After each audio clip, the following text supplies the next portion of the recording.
episode of Oh So Curious. It's good to be back. I wasn't here last week. I was almost gonna die. I was so sick. It was pretty bad.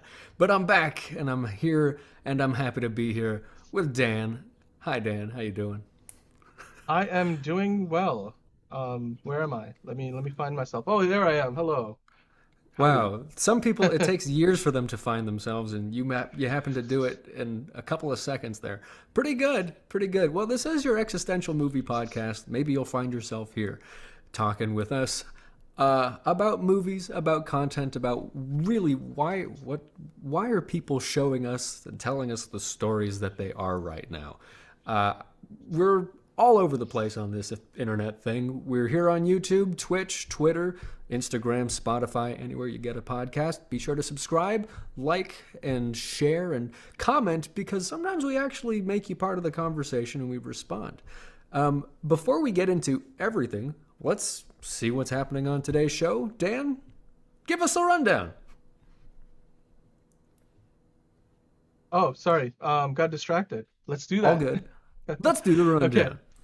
Yeah, quick hits. We'll start with quick hits as we usually do, like weekly movie news, what's going on in the world of the movie and television.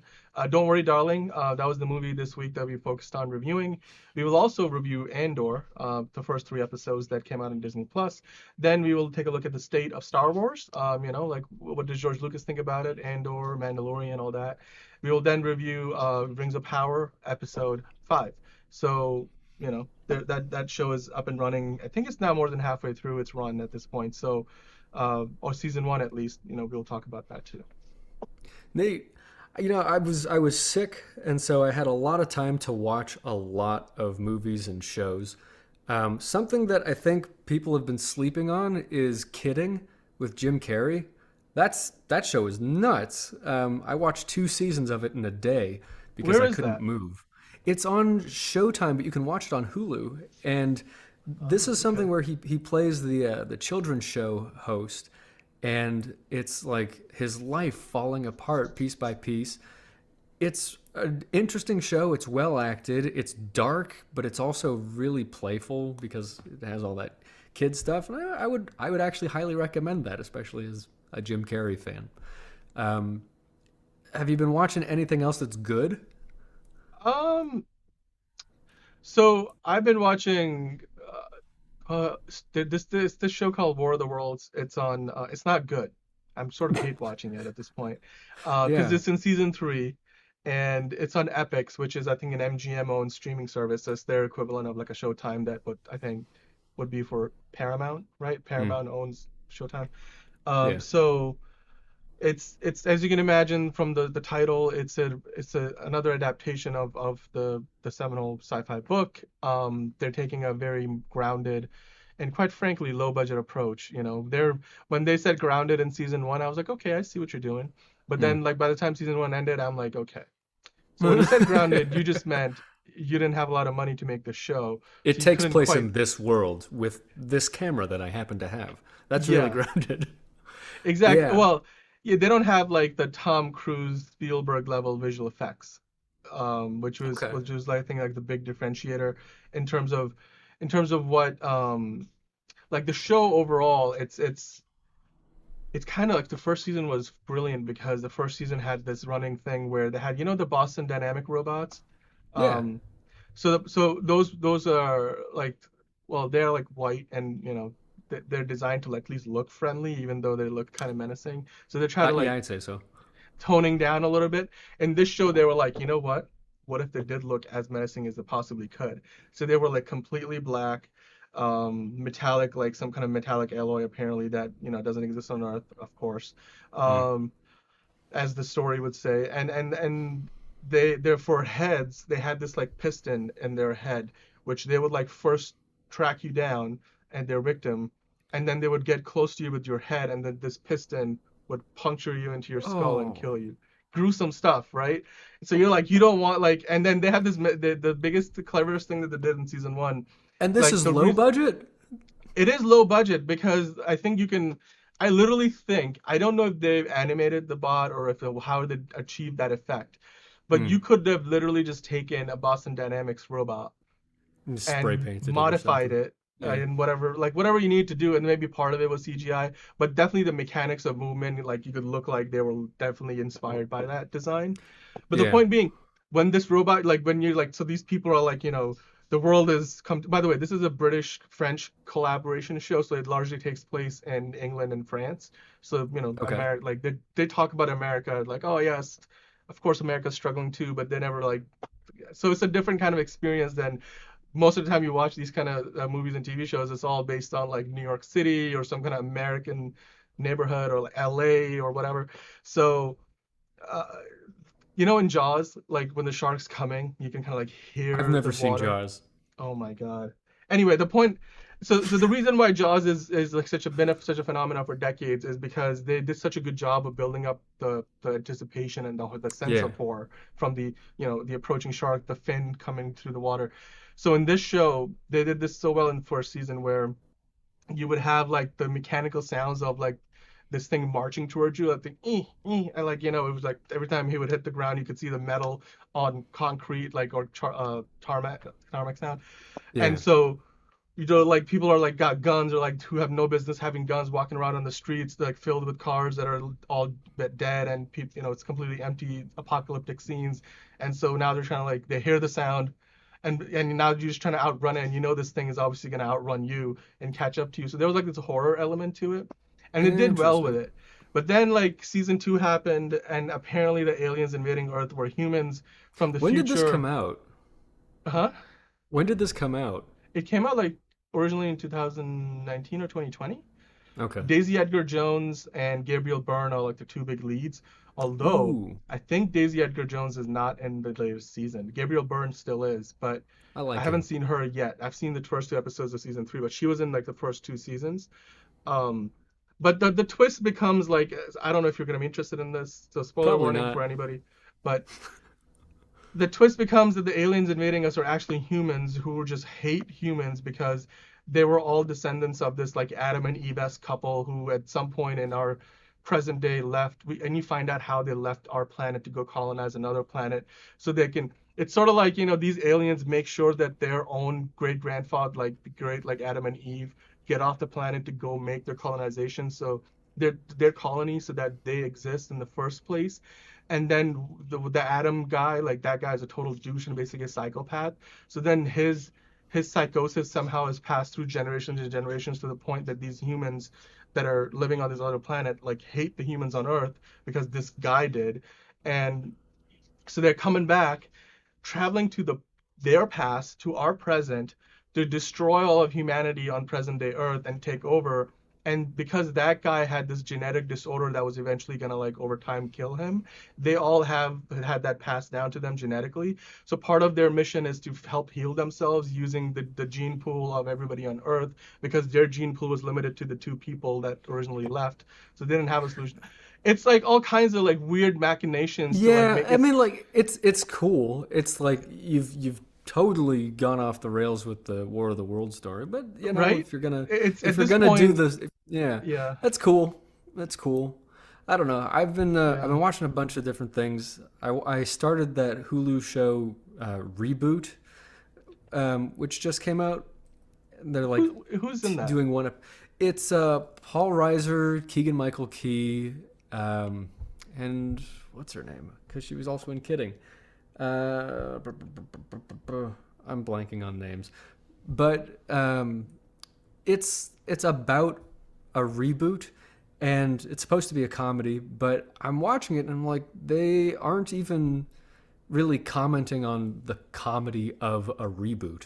They've they've invented all of these like love triangle things and family dynamics that have nothing to do with what's inherently funny about a reboot, which is like a studio just trying to squeeze life out of something that's dead. And right now, it's just they've I don't know. I just feel like they've completely missed the mark, and that's disappointing. Um, so yeah, I Yeah. can't. I don't know if anything really great is coming out right now. Um, Well, I'm guessing you're not then a big fan of Game of Thrones because you've been reviewing House of the Dragon, right? No, No. I'm really not. I'm really not. It's depraved, it's gross, it's tiresome, and honestly, they are spending all this time on characters I really don't care about. And the richness of Game of Thrones was, due to the fact that you were jumping around from territory to territory, and there were all these different pieces you could put together. But this is But such wouldn't a you say a lot of the same things could have been said about Game of Thrones, like the original Game of Thrones? Like the um depravity or like the it way it wasn't as it wasn't as oh depraved. yeah. I mean, you had incest in the first episode, so I guess there's that. Um, I saw a few but comments about that on our social channels. Like some oh people yeah, like talking about like reels. They were like, "Oh guys, but remember like the original Game of Thrones was like this too." And by the way, it's not like Damon and what's her name, Rhaenyra actually did it. Like it's like they sort of. I wasn't sure. It wasn't totally clear, because they never explicitly say that, and I guess she has to like terminate her own pregnancy if she's pregnant, but But they wasn't they that don't like more explicitly because state any of that because the of the Sir Christian. yeah Yeah, we don't know. They and that's the thing. It's like some people think this is really good storytelling because it's like, you know, they don't spoon feed you anything. For me, it's just like, tell me what happened because it's not clear. So that's annoying. yeah On the topic of shows that aren't great, I have not been hearing good things about She-Hulk. I jumped off after the first episode, but has it gotten any better? Well, She-Hulk episode 6 is the latest in the long line of episodes that have been coming out. Um, and I'll be honest with you. While the bait and switch, well, I kind of even hesitate saying the bait and switch. I know it's on the graphic, and then the full screen graphic said, "Where is Daredevil?" And part of Hmm. that is like what the reaction has been from the audience this week, because last week they ended. I think the last shot in the episode was the helmet of Daredevil, the new costume that apparently he's ordered through this, the Edna mode of the MCU, if you will.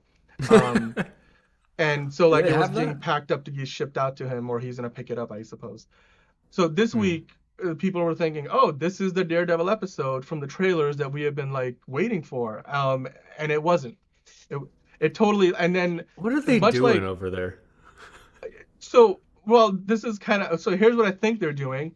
This show has a propensity to basically try to It's got the worst case of wanting to subvert expectations for the sake of wanting to subvert expectations, and then their solution to that is be self-aware about it, and then use like some sort of a fourth wall break. Like for example, at the beginning of this episode, Jen is like talking to her friend, and then she's like, "Oh, by the way, I know this is super inconvenient this late in the season, but this is a standalone uh, wedding episode, and but just go with it."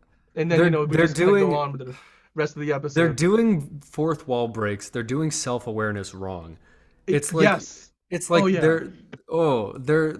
she's saying, "Hey, the show's really bad, and we know. Yeah. So here's the next It's the episode." wrong way. It's like they're flipping off the camera. That's not right. And what I realized, because here's what I decided to do this week, right? I have been like, one of the big things that has annoyed me about Disney plus Marvel shows for a long time is this idea that we get like these really, like, for on one hand you go watch like a House of the Dragon, regardless whether you like it or not, or Rings of Power, and each episode is a proper like 52 minutes to an hour or longer, right? Because they're giving you something that feels like a full meal. Whereas She-Hulk, much like a lot of these other Marvel shows, they feel like you're watching a 25-minute sitcom that doesn't even is not even formatted like a sitcom, because most sitcoms, they have like a beginning, middle, and end. A lot of these episodes I, feel w- like I was gonna I they're was gonna a call movie. this I was gonna call this Yeah, like candy versus like a meal, yeah, but it's more like a cigarette. It's like it's not even good. There's nothing good about it. It's like a dirty old cigarette that you can, like a used cigarette. That's what this show is. It's there's no sustenance whatsoever. There's no good idea in terms of actually ingesting it. Don't Never Don't. mind. That's all good. Don't. Why are they making this stuff? I It's so it's what I was insulting. Yeah, like let me. So what I was saying earlier was basically I decided to kind of give myself, like, give the show maybe a more of an earnest opportunity to earn my interest again. I went You're and being watched generous. back. I went and watched back like I think I started from episode 3 because I didn't want to go any further back than that. Actually, was it episode? It might have been episode 4. I just basically the episode after the one with the twerking. Because I couldn't bear to watch Megan Thee Stallion anymore in the MCU. I'm like, I got way more than I ever wanted. Don't want it. Let's move on. So, but I Yeah. went. So I was like, I want to watch like a bigger chunk of the show, like back to back to back, and see how I feel about it at that point. But what I ultimately ended up realizing is yes, these episodes in and of in themselves are all like almost on purpose incomplete because that's kind of how they're designed. Mm. This show on one hand is designed more like a complete um, like there's a lot of episodes in the show I realized that some well episode 1, the one with Megan Thee Stallion to a certain degree, and the latest episode, they do act more like a standalone episode than most of the other ones. But Yeah. even then, what I really and that I realized, but what I surprisingly came to a conclusion is this show, like where it kind of takes off some people, is there's the I realized the pattern that you pointed out after the first episode, which is most, if not all, the male characters in the show are almost like caricaturized from like a extreme feminist point of Yeah. view Yeah. where and There seems I to was be a like lot of that early going around, actually. yeah, and then early on, like when the show first started, what I was hoping was this was a show that may okay, maybe I was like one small sample size, maybe they'll get better from here. Like let's give them a chance. But now 6 episodes in, every male character they introduce, even like the 5 people that Jen dates in the previous episode to this one, they're all like caricatures. Like none of them have any emotional depth, and the only characters that the show decides to develop to have some level of depth beyond like the superficial, like what a stereotype of a person would be, are like some of the female characters. And I think part of that has to do with those are the characters you're following all the time. But like Mm. even the recurring male characters, like there's not a lot of emotional depth to them, and I just Yeah. cause and the show I realize takes a lot of veiled shots at like toxic masculinity, which sometimes I'm like, okay, fair enough, but don't poke the bear if you don't plan on addressing the issue in a meaningful manner, because then all you're Yeah. doing is like It's it's like bullying a bully is still bullying is how I kind of came to think of it, and Yeah, and it's I not don't know. necessary. The more I watch this kind of content, and Don't Worry, Darling is just full of the exact same stuff, but it's creating a boogeyman, and like you can say toxic masculinity exists, and you can point to a constellation of things that truly do occur, but it's like if that's the demon you're fighting in your life, the rest of your life is pretty good. And these caricatures that they build, these boogeymen that they make, it's so unrealistic that as a man watching it, I'm just like, no, it's like you're you're basically doing man face, like you're these men are pretending to be a stereotype and like an exaggerated, offensive simplification and reduction of somebody's neurosis around men, but it's not what men are, and that's to be Exactly. that reductive about any type of person is offensive. That's offensive. There you go. This show is offensive. Exactly. And it's like, for example, there's this and sometimes it does a decent job of like setting up a concept. Like they're trying to tackle like I think they introduced this like this social media like almost like a Reddit-esque, or Yeah, maybe more like what's the one that Donald Trump like started supporting? Um his that was own. like huh? There was like another, because he's not on Twitter anymore, so they jumped on a he's got whatever. Truth Social now. Yeah, yeah, something like that. So I think their intent was they called it intelligentsia, and they're Oh, like, oh, jeez. like and then that social media network where a bunch of, I think, what was it? I forget the exact term they use, where um bunch of some kind of like basically like a derogatory comment towards like misogynistic men essentially. Did they say Um, incels? no, no. Although it Okay. seems like that word gets tossed out a lot on the internet, the show Yeah. never has mentioned it. Okay. But that's like that then later in this episode we find out that that's tied to what we finally might realize is the ultimate antagonist, the villain of the show, is the one behind the running of this network, and it's like that network is a front for like some kind of like evil villainous activity of some kind. I don't know if they're leaning towards a terrorist sort of a plot, or this person is after her blood basically. This is the person driving that whole thing when they tried to assault her in the street and get her blood, and her skin is impenetrable, so they're trying again, I guess. But the point being that was that, so much not so much as much a concern. I'm like, okay, fair enough, cool. I guess we'll see where that thread, how that unfurls. There was another comment though where I think this was at the end of the last episode where she like in dialogue they're like, we could have we could have like all the or like we could have all the power in the world, and yet somebody on the internet can think we were wrong, and they just like laughed that off in the middle of conversation. It just dropped in, and it's like this big like real shot that kind of comes out of nowhere, which is like, wait, I paused it. I went back and listened to it again. I'm like, wait, what?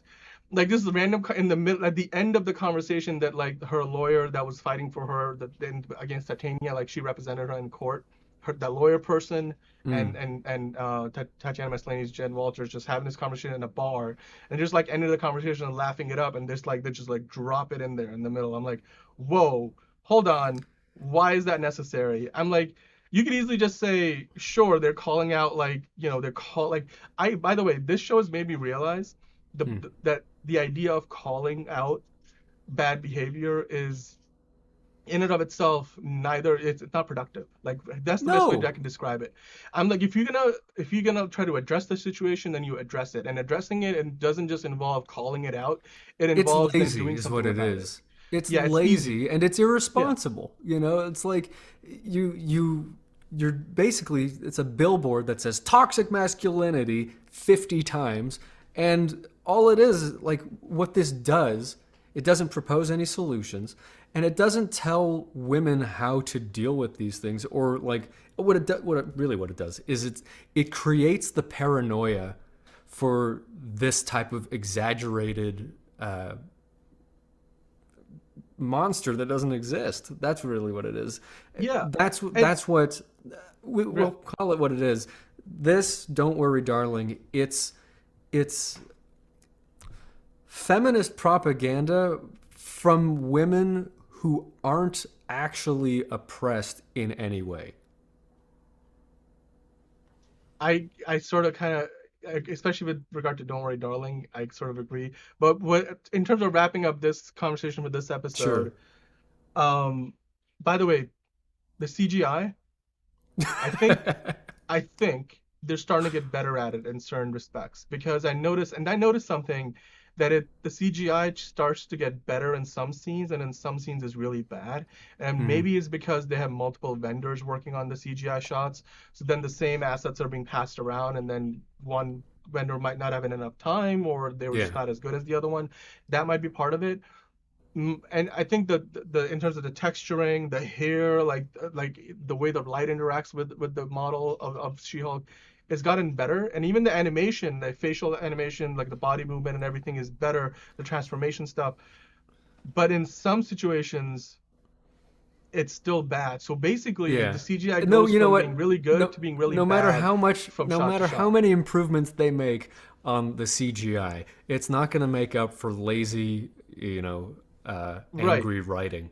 Because I'm like, the reason why I'm even focused on the CGI is because the writing's not compelling enough to like keep me just like interested in the Yeah. story. And I still think the biggest problem the show has is meandering. Like for example, and just this would be the last thing we talk about on this episode in particular, would be you watch a show like go back and watch an X-Files season. You watch a season like go like tune into season 5 of the X-Files, for example. Like maybe like Sure. what a lot of people consider the peak of the show, like in the middle of years of its run. You watch like 20 episodes, so way more than the 9 episodes you're gonna get here. But X-Files was one of those shows where they would have like an intro, like the season premiere, they'd have a mid-season finale, mid-season premiere, and then finale. And those were like the episodes where you had like the big story arcs that were addressed, like that involved the characters and like the longer term goal of the show, what they were chasing.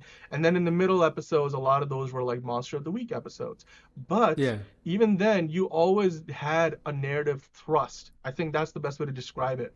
There was a narrative Yeah. thrust. You knew kind of what this character's like motto was, like what did Mulder want, and he wants to find the truth with regard to like UFOs and aliens, and then Scully's job is to either support him or like discredit him, which is how her character started out, and they both are like that's what they're always doing. Whereas in this Yeah. show, I just beyond Well, her trying to be a good lawyer, I don't know what narrative thrust Jen Walters provides to this show, and then everything happening around her feels like this is just we're just tuning into the world of the MCU and what's happening in the world with regards to She-Hulk, and even then it feels forced at times. Like some of the ways they bring in Wong and try to tie him into an episode, I'm like, yeah. Wong could have done that with any other character. They just had to do it because She-Hulk happened to be the show on air right now, and that's the big piece that's missing. I think without a proper narrative thrust, uh, this show feels like it's going nowhere, and I've seen a lot of people drop off of it because of that reason, and Yeah, it's honestly it's it unfortunate. reeks of like corporate overreach in terms of the creative process here, and between the writing notes about what type of politics the show should have, and what just even the motivation for making the show, the order that they've chosen to present the story, and everything just feels like bad corporate notes that don't take into account the mission of the MCU, the concept of She-Hulk. It doesn't honor the concept of She-Hulk either. It's just, it's just the epitome of corporate people who don't understand what storytelling or creativity is about. We did get a good comment on one of our videos about this. Shall we take a look at that real fast, just to wrap this up? Yeah. This is a comment from episode 5 review. So we were reviewing episode 6 this week, but this is somebody from episode 5. Shall I?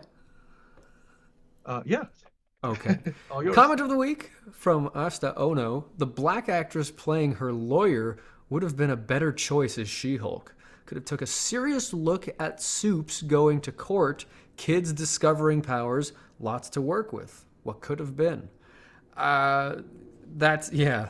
I'm glad that you bolded that last line. What could have been?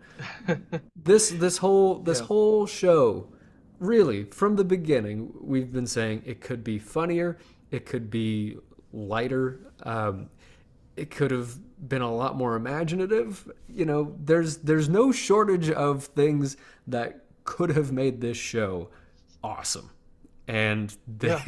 they've missed every opportunity. And I don't know if that's again subverting expectations for the sake of subverting expectations, because they like this comment talked about Soups going to court. Literally, there was a whole movie where Superman goes to court and then obviously the courtroom gets blown up. That's a aside, but Mm. we have seen that, or like in The Boys, there's been episodes where like superheroes get taken to court and bad shit happens, whatever.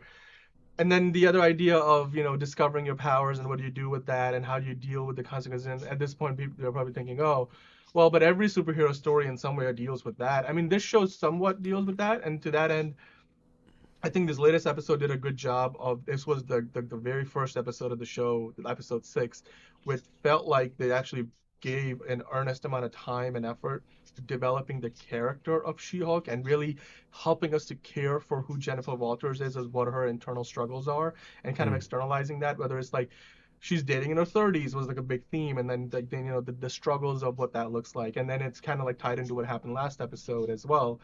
So but I think the consistency is not there, and that's the problem. Yeah. Is not only is the consistency not there because they don't seem to have a very strong overarching story, that doesn't generate an inherent narrative thrust, you end up in a situation where the show meanders, and so the writing suffers because I don't know, the writers maybe don't have like they're like, well, I guess we know what we're gonna do in episode 1 and episode 9, and maybe even episode 5. I just don't know what 3 and 4 are gonna be, so let's just have fun with it. Like that's what it Yeah. feels like, that how the show is structured. I think how many more episodes do we have left of this show? 3 more. Jeez. Yeah, It's been 6 out of 9. exhausting. So 3 more to go. It's been exhausting to even hear about this show. But, we'll keep up with it and we'll let you know if it gets any better. So stay tuned for that. Follow us on Instagram, YouTube, Twitter, Twitch, Spotify, any place you get a podcast. Tell your friends about Oh So Curious, your existential movie podcast, because really, these the content that they're throwing at us, it's like they are trying to get us to think a certain way. And so this is what we think about what they're trying to make us think. Let us know what you think in the comments, anywhere. We'll respond. And now let's transition gracefully into this next thing about Avatar, which is back in theaters because we are due for a sequel after 12 long years. Avatar. I saw this in theaters in 2009, December, I believe it was. I had a horrible seat in a 3D theater. I was like down and to the side, and the 3D stuff was happening like over here. So I was like in the theater watching it like this. That's how bad my angle was. And that really took away from the visual experience, which I know is one of the reasons people enjoy this. And I was not thrilled with the plot because I'd seen Pocahontas already. But that's just me.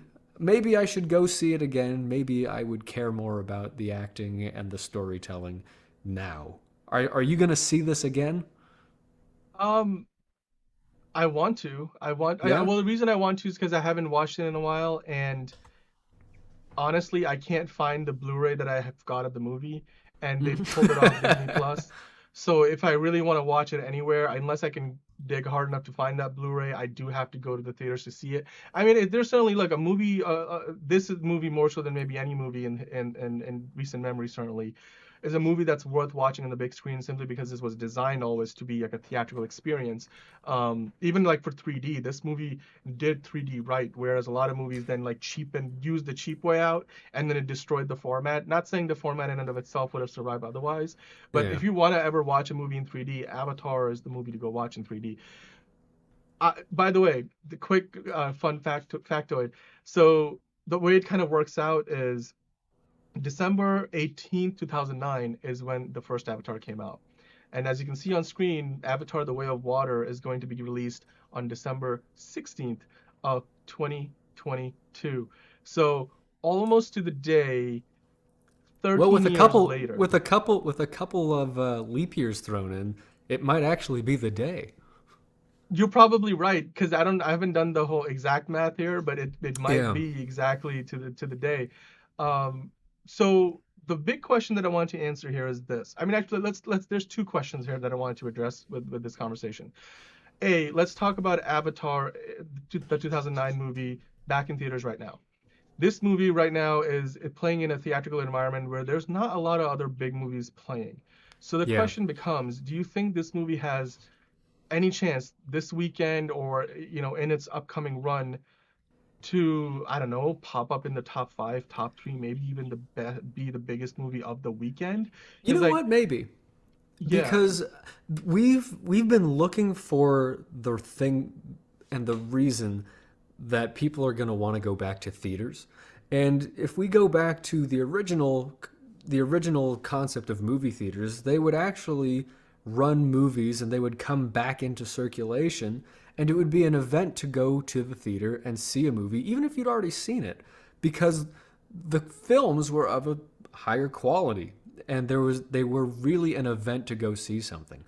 A lot of the movies that come out you can watch on Netflix, and they deserve a Netflix screening, because why go to the theater and pay for the spectacle and the sound and the environment of a theater when it really makes no difference in the experience of watching the movie. This is something where the experience is part of what made it the triumph that it was. Nobody really, the 3D televisions didn't catch on the way they wanted them to. And most people don't have insane sound systems. They don't have Dolby Atmos in their living Yeah, rooms. So, you I know, do, but you I'm in the know, minority. I know I'm firmly in the minority on that. Yeah. I'm actually what I would do to have Atmos in my, oh my God. Because so I was Oh working my at Best God. Buy back when the Atmos was like first introduced in a Yeah. proper, and I remember like the big movie that they will always wanted us to demo was Transformers: Age of Extinction, because they had like the first really good audio master of in Dolby Atmos on Blu-ray that you could play. So we would always pop that. So there's a Magnolia room where they have all the Yeah. really expensive stuff in the Yeah. Best Buy, and so we would pop it on and they demonstrated, and you would have like the big tower speakers with like the add-on speakers that are like pushing sound to the ceiling, or you have So like you buy the ones just that are built in to just the for ceiling. people who don't know, Yeah. like sound in movie theaters used to just be left, right, center. Then they did left, right, center with bass, and that was 5.1 sound. Then they added subwoofers and stuff behind you, and that was 7.1 sound. And then there was 9.1, which was like all these different woofers and tweeters all over the place. Surround sound, which was it envelops you. And then the highest possible quality that could exist foreseeably until, VR headsets and body vibrators turn us into, actually being able to feel the wind of a virtual landscape. Dolby Atmos is as good as it's gonna be for a long time. This is state of the art sound. Um, what's weird is that I worked in a sound studio for a long time, and we would have to mix things in Dolby Atmos for Netflix. And Yeah. nobody's experiencing the sound mix that Netflix has set as its bar unless you went to go see Gray Man, which again wasn't worth seeing in theaters. But I mean, even Blu-rays, right? Even if you buy a Blu-ray, because the best way to get us, I mean, nowadays, if you have a strong enough of an internet connection and you are watching the right streaming service that actually supports this, uh, you can get, I don't know what that is. Can you get even 7.1 or 9.1 over a streaming service? I think that's like, it's either 7.2 or 7.1 or 9.1. That's the mm, limit of what even a Blu-ray provides you. So you can't get the exact replication of what a theater will give you ever in any currently available format on the market. So, I mean, am I correct in I saying that? I have no idea. I honestly don't know. I just know that as sound mixers, and as a sound studio that's mixing anything for Netflix, you actually have to have Atmos installed into your studio so that you can accurately reproduce that sound, that surround sound that nobody will ever experience. Um, anyway, to take this back to Avatar for a minute, like the brand of Avatar is the environment that it creates for you with sights, with sound, with, bass and infra bass sounds that vibrate the whole, like you feel this movie. It's You feel about Pandora. experiencing Yeah. it.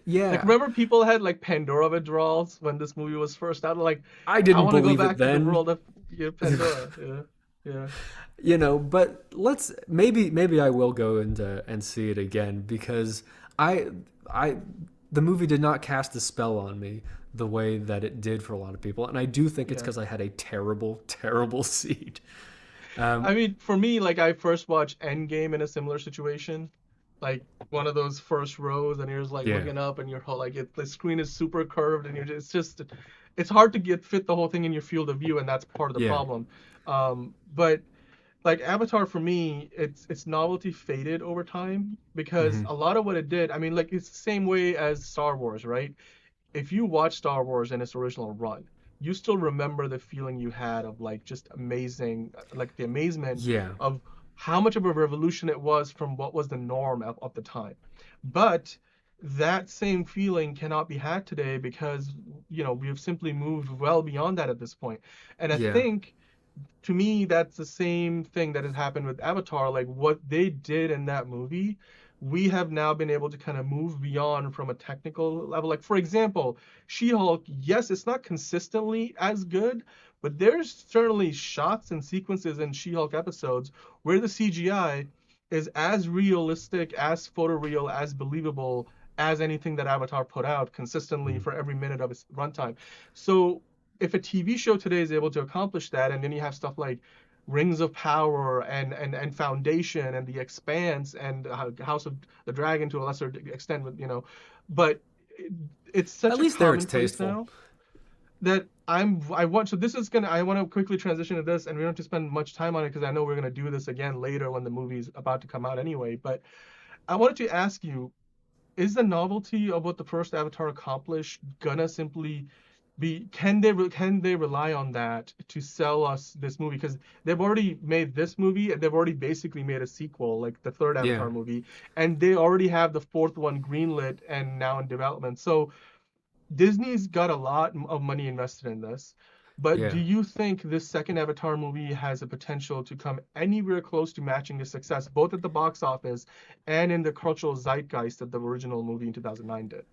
Well, I think depending on what happens with advancements in I- ideas of virtual reality is really going to be what dictates the success of this franchise. Because what we're gonna see, if we go and see this again, we're gonna be reminded of where the bar was, and by the time we go see Avatar 2, we're going to expect them to surpass that and impress us with either better visuals, better storytelling, or just more. Because I think, like you said, people were having Pandora withdrawals. I think what people want is to experience more of the world.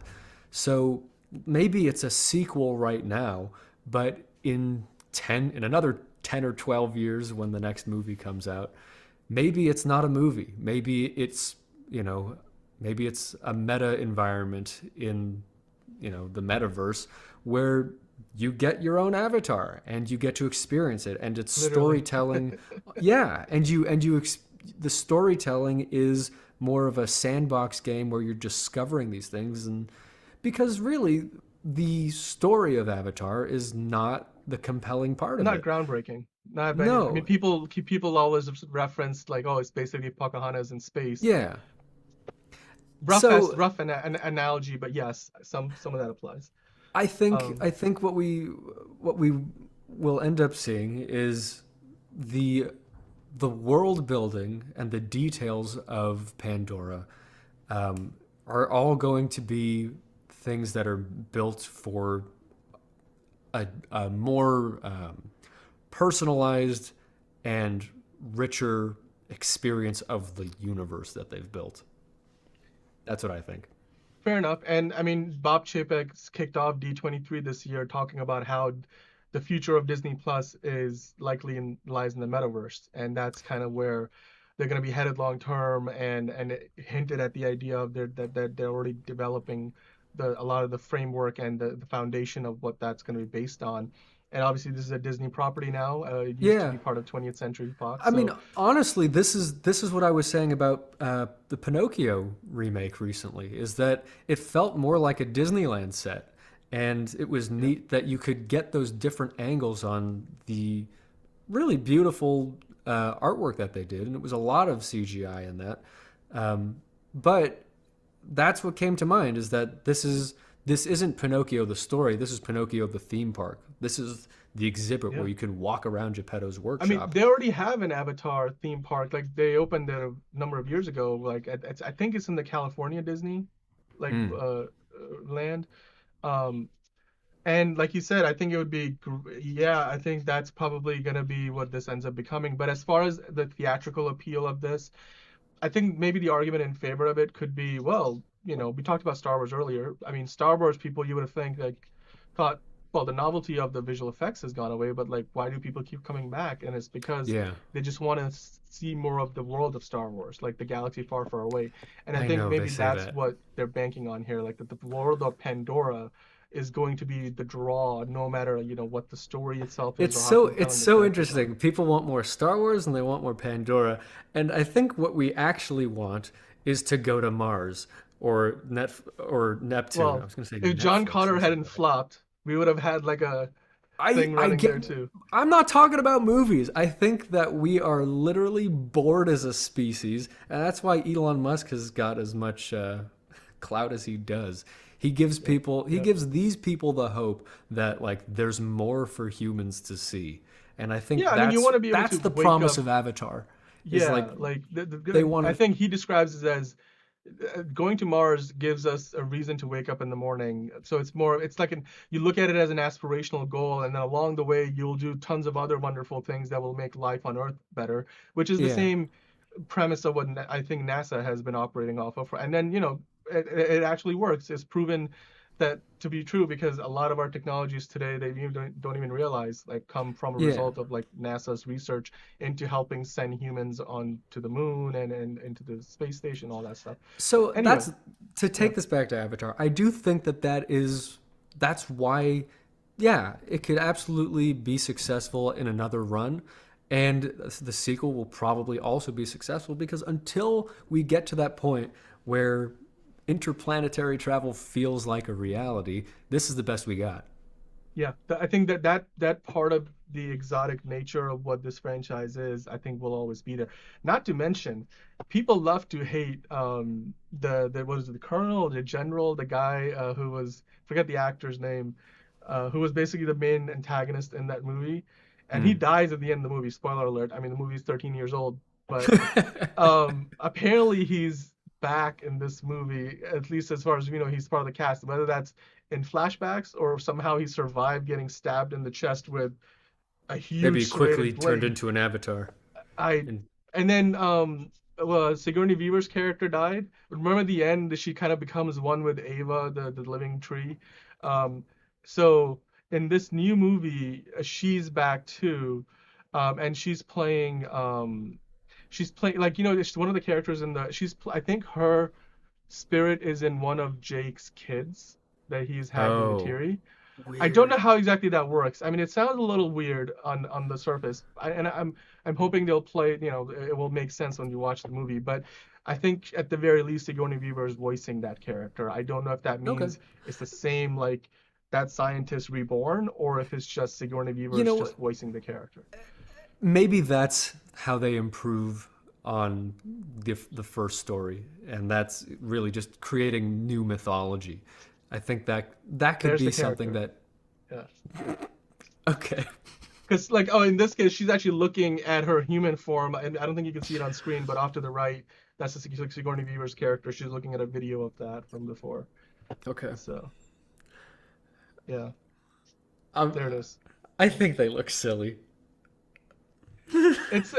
It's a different. I mean, she's supposed to be a kid, like so she's not as big as like the grown up avatars would be. No, I know. You know. Even when I first saw the movie, I was like, really? Like this? People are excited to be this? Yeah. But I'm not. Whatever. It's exotic. It's I don't. Okay, it's I'm not. exotic and different and weird, and I don't know. I Yeah, we're getting sidetracked. But okay, yeah so the point being, I think we both agree this movie has the potential to do well. I guess how well it does, we'll find out. yeah. I'm just curious to see how much of a spell will this movie cast, and will it be anywhere near as charming or mystifying as like the first movie was 13 years ago, and it literally to this day is the biggest movie of all time. It like Top Gun has made like 1.4 1.5 billion dollars at the box office this year. Top Gun Maverick is the biggest movie of the year. The original Avatar made twice as much, and Hmm. so this new Avatar potentially could make at least more than Top Gun did, and if it gets anywhere, even if it gets halfway to that number, it would be as good as what Top Gun did, and Top Gun was a fantastic success. So Yeah, I mean, yeah. and it's not even a new movie. We'll see. Maybe I'll go see it again. Follow us Well, I'm on all talking the like Avatar: The Way of Water, I oh well, sure, that one not will the be fun. re-release. I mean, the re-release will probably The make a few million bucks and pat its lead over Endgame as the biggest movie ever. But yeah, probably okay. Well, anyway, Tell us what you think. Follow us, comment, do the whole social media, do the good little social media follower thing. We appreciate that. You're good people for watching this. Thanks for tuning in, and let us know what you think. Join us at in the conversation. Now we're about halfway through this hour, so let's see what's happening in the entertainment world. The quick hits, Dan, if you would. Oh yeah, sorry, hold on. I just realized, where is the quick hit thing that I've usually got ready? Oh, here it We've is. lost Okay. the quick hits. Yeah, no, I found the quick hits. They have been found. Okay. Yeah, let's do this thing. And now the quick hits. Okay, so the weekly movie news. Here's what happened in the world of movie, TV, streaming, and all the good stuff in the world of entertainment. So we start off with the first story of the week, which was, and I didn't pick the chronological order of this, might be off, but James Bond producer Sir Barbara Broccoli specifically said the role of James Bond is like a 10 to 12 year commitment, which is what, they like Idris Elba, but any actor committing to this is going to be tied up to the role for like a decade, and so they're probably going to lean towards somebody younger than Elba, who's already like almost 50. So that was that.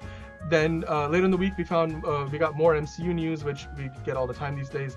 Jeff Kaplan and Ian Springer have been tapped to write the Fantastic Four movie at Marvel Studios. Of course, hasn't even been written yet. No.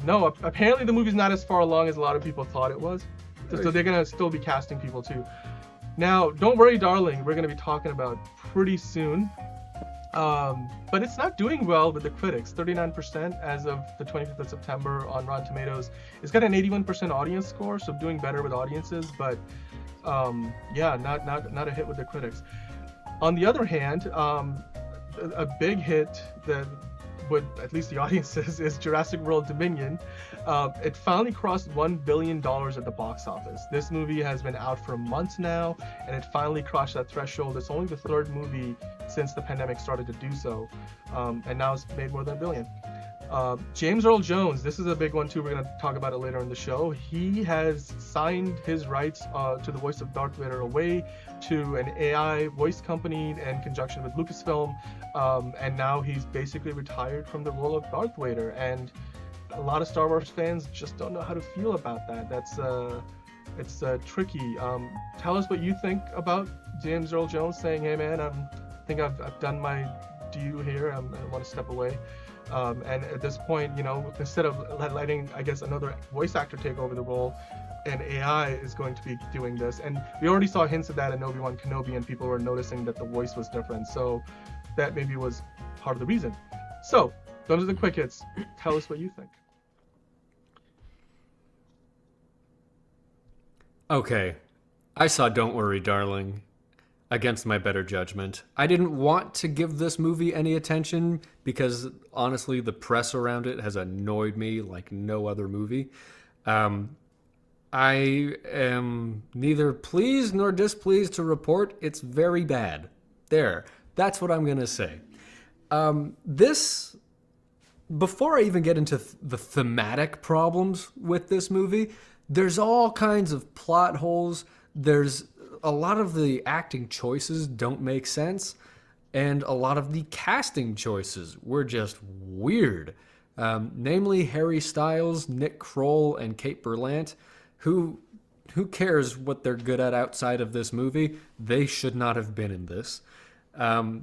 Florence Pugh, she's a great actress. She's really hot. I enjoyed watching her, but, some of the dialogue made no sense.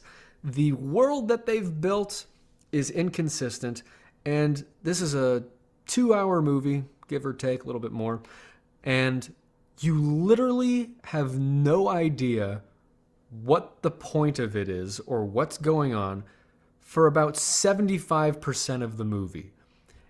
She distracts you with this with the soundtrack, and it's like every 40 seconds it's a new song from the 1960s, and it's like, yeah, these are great songs, but it's cut like the trailer. And so it even ends with the same "Don't Worry, Darling" thing with the same piano music, and it's like, I feel like I just watched the trailer for 2 hours, and I still don't have any idea what this is about. And that's, again, without even getting into the thematic stuff. Olivia Wilde, I'm done.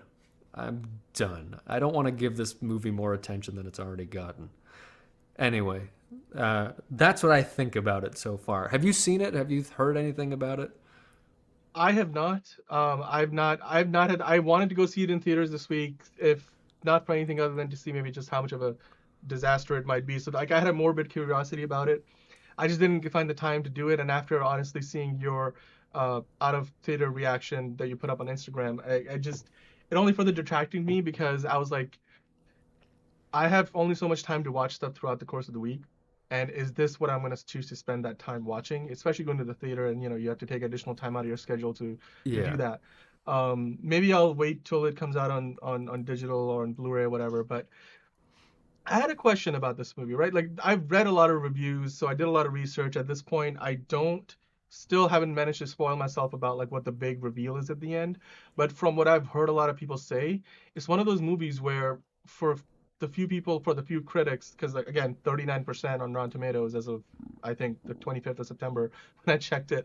A lot of critics who don't like the movie, and the big reason is not just because, like you said, Harry Styles is not he seemed to be lacking in terms of I don't think he maybe was ready for this leading role, but I think the perception of this movie also varies because a lot of people who didn't like the movie didn't like the big twist at the end, the big reveal, and then the Yeah. few people who were talking positively about it, said that oh my God, yeah, it was like the payoff was worth it essentially. So the question I have for you is, was the payoff worth it? Was the reveal good enough? And then I think the people who have criticized it have said that it didn't make any sense. So on which It side of the doesn't fence make did any you land sense. on? It Yeah. really doesn't make any sense. Can we put up a spoiler warning and Oh just yeah. let people know? Yeah. Let me do that right now. So Good, let me good save reminder. you. Let me save you 2 hours and $15. Um, this takes place in a virtual reality utopia that is created by what Olivia Wilde has said is a character based on Jordan Peterson, um, based on the character Chris Pine plays. She's never listened to Jordan Peterson speak. Um, and the idea here is that every single one of the men here is an angry incel type of guy who wants to live a perfect life in a traditional 1960s style world. And the women are prisoners where they have to cook and clean and spend money and shop. And I don't know. With all of that, I could just see these actresses being like, "This is a cute top," and enjoy. Like, if I didn't think that the actors and actresses enjoyed this as much as the characters weren't supposed to, I think I might have bought it more. Um, and really, it's weird because if it takes place in virtual reality, like it should be a lot more controllable than this. There's these men in red shirts that pop up out of nowhere and take you away, and they have to like chase you and like track you down and actually kill you and all this stuff. Wait, in the And virtual world or in in the the real? virtual world, and Okay. it's like, why is it real people? Why does actually running, like, it was just the worst constructed virtual reality thing I'd ever seen, where there's just no sci-fi element to it at all. It's just like, this is, I bet, the perfect world that, similar to what we were saying about She-Hulk, this is what these toxic men want, isn't it? And one of my biggest criticisms of this is this angry feminist story pivots on one line in the movie, and Florence Pugh, who's just been shown outside in the real world, working a 30-hour shift as a surgeon and not getting enough sleep and complaining about having to go to work the next day. Miserable life that she signed up for. When she confronts Harry Styles' character, she goes, "I love to work." And it's like, this is one of the common misconceptions of like of the one of the faulty premises of feminism, which is that work and a career is some kind of luxury, and this woman who is demonstrably miserable in her life is, the worst thing in the world, I guess, is preparing steak and having your husband, who is Harry Styles, by the way, come home and orally pleasure you first thing in the movie and every day when he gets home from work. I Yeah, I guess heard there was that's a lot of horrible. that in this movie. I guess that's hell on earth. Sorry you have to shop and take dance classes all day. It's just like it's the whole conflict isn't there, and we don't really find out what's so sinister about Chris Pine or about what they're doing. We never find out what the men are up to or what's That's the other so thing, right? awful. Because that's the other thing. I read a lot of reviews, like they were like they ultimately set up a lot of questions they just never answer. So Oh you kind of yeah. left with like, why did I just watch and why did I watch this? Is there because a good thriller, like I'll give you Was a this great supposed to be a example. thriller? Well, I don't know. I assume that's what this was, right? Like, or that's how it's been marketed, right? So a good thriller, like the perfect example, I think, is Shutter Island. I think to this day, one Yeah, of Shutter my Island was great. absolute favorite thrillers like ever made. Martin Scorsese's probably most underrated movie, and in my It's a good opinion, movie. probably one of his best movies. Like the ending of that movie, I'll put up a quick spoiler warning just in case you guys haven't seen it and this is the first time you're hearing about it. The ending of that movie resolves the issue by leaning into a character's internal conflict Yeah. and what and then to this day people who have watched the movie argue like whether DiCaprio's character was actually sane or like whether he was It's a insane much better or was movie he. about gaslighting. Yeah, whether he, because the whole thing, I'm like, you watch that movie to the end, and you can then sit around with people you just watched the movie with and debate for an hour, like the consequences of if he willingly went in to get lobotomized at the end, or if Hmm. he still thought he was living in like this fictionalized reality of his own world, Yeah. and that alone This generates so much conversation and like just this intellectual curiosity of like what you just watched, and then you go watch the movie again and you'll probably notice things you did not notice because now you Yeah. have context because everything makes sense for you from the beginning, so your perspective on all the events changes. Absolutely. This movie, it feels like it leans into the sci-fi side of things, like the Westworld-esque almost thing, or the Matrix, but then it all of a sudden it fumbles the ball on all the sci-fi elements of it, and then it doesn't give you much in the way of character-driven storytelling either. Like, is that No. No, that's a that proper that's absolutely right. yeah. And the thing is, like, as much as it tries to spoon feed you ideology and values about men and women, like, it doesn't actually tell you what's going on. There's no real evolution. Olivia Wilde's character, by the way, is despicable. And she's supposed to be this, part of the twist at the end, which is that she actually wanted to be there, because in that world her kids didn't die, but her kids come and go on the school bus and everything, and they're part of the simulation. And yet she just smokes and drinks and ignores them, and it's like, you don't actually care about your kids, so why do you care so much about being here with them? It was just the whole none of the character motivations made sense. The backstories aren't even there, and I don't know. I just felt like somebody was yelling at me what they had heard a professor say in a class they just got out of, and yet hadn't really considered what the real world actually functions as. It was just, I don't know. It was angry, and it was rooted in all of this hatred. And I don't think that Olivia Wilde, as the wildly successful actress and celebrity, who's like, where does any of this come from in her life? It just felt disingenuous in terms of, the perspective. Like, who are you to write this story of oppression? And I think that's why it falls so flat. It's just because it's not there. She doesn't understand what she's writing. Yeah, which, I mean, to be fair, you don't have to have gone through something to know to be able to write a good story about it. No. But you certainly need to research it well, talk to the right first like people who have gone through something like it, and then draft a genuine story around like this idea or subject matter you're trying to tackle. It's from what you're saying, it feels like she neither has the experience that to be able to write a narrative like this, to have any kind of reasonable depth to it, and she hasn't bothered to do the work to actually make a reasonable story out of something like this. So No. and that's the worst kind of content that I like to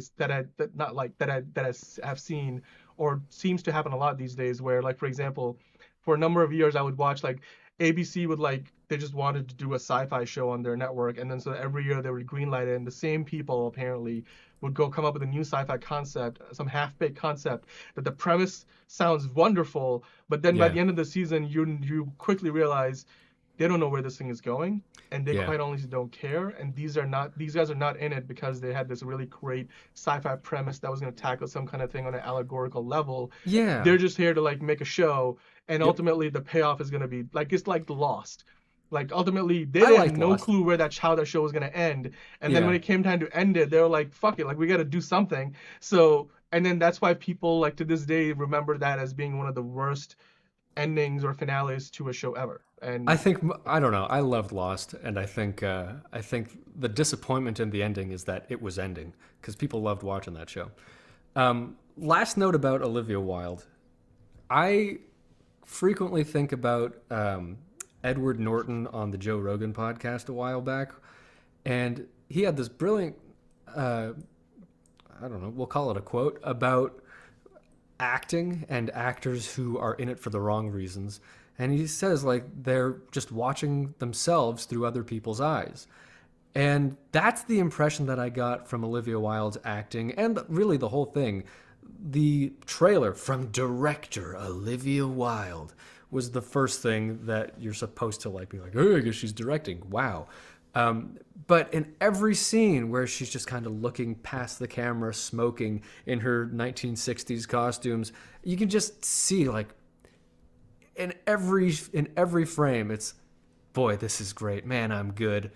Oh, I'm nailing this character. Oh, I look great in this. It's like I could feel the egotism and the self-adulation in every frame, and it only bothered me more. I didn't like this movie. I could tell. I mean, yeah. So I'm guessing you wouldn't recommend it then. You would say no, don't give this movie any more attention than it's already gotten. It doesn't deserve to make back the money she already had to put into it. Yeah. So yeah, that's what I think. If you disagree, fight me in the comments. I'm up for it. And otherwise, be our friend. Follow us on all the things on YouTube, Instagram, Twitter, Twitch, Spotify, iTunes, podcasts, anywhere you get a podcast. Thank you for watching. Let us know what you think. And now, I think we have some things to say about Andor. Magdalena took a look at the first couple episodes. So did I. So let's see what she had to say about it. People are standing up.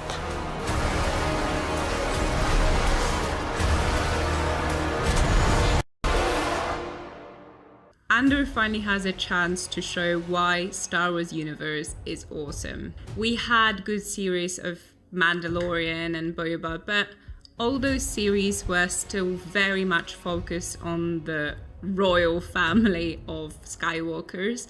That's why every property that was coming out from Disney was very restricted within those boundaries. Tony Gilroy gave us this promise that he's going to explore the real lives of real people in the Star Wars universe. So all those people that we never got to really see or experience or even feel, because all the efforts were always focused on making sure Skywalkers survive. It got to the point that it got so boring and so trashy. God bless Tony Gilroy. Thank you for making Star Wars cool again. Really nice opening sequence with this incredible music that really gives you this Blade Runner, very noir feel to it, and kind of sets the premise and the tone for the entire series. It's quite interesting to be watching something that looks like Star Wars but certainly doesn't feel like Star Wars, and I dig it. In Ferrix we're introduced with a bunch of new characters, Cassian's colleagues, friends. We have this character of Beaks, I'm pretty sure it's Beaks, who's, thank goodness, she's not a romantic interest, and yes, like aim into that, because it's 2022 and I'm sort of tired of seeing every female character that's just like a remotely a sidekick ending up being a romantic interest of the main character. And yeah, I might be speaking too soon. Perhaps they will sort of cross their paths, but same thing happened in Rogue One. And of course I will be comparing Rogue One to this a lot, because Tony Gilroy also co-written the script of the Rogue One, and that was the best Star Wars film ever made, and we've said it multiple times, and it does feel like it feels like Rogue One but in a more sitcomish way. We introduced with the B, the new robot of the Star Wars, who's the new robot. Yeah. So we introduced with the new robot. They proudly join the family of BB-8, R2, and makes them all look boring, because the amount of detail to how this one robot's personality was written it's impeccable and it's incredible. And they added this one comic effect, which also makes you sort of feel for the character. They stutter. We have a robot who stutters, and it's single most brilliant thing you could ever give a robot character. It makes me think of Love, Death and Robots, whenever you have the story of the three robots and you really feel those personalities and how the experiences all the robots have been through affected the way they are, and you understand why they are the way they are. It helps because we have a flashback to be, and we also get to see in that flashback how Cassian came to Ferrix, and how Marva, who is played by the one and only Fiona Shaw, kind of met him, decided to adopt him, raise him. I was really excited about Andor before even having seen the first few episodes because of Fiona Shaw. You might not know, but whatever Fiona Shaw touches, it's an instant diamond. Everything feels like it's before or during or around the same era of A New Hope. So it's very 70s, it's very retro, all the hair styling, the computers feel like they are set in that time, and yeah, it feels very real, very organic. But the real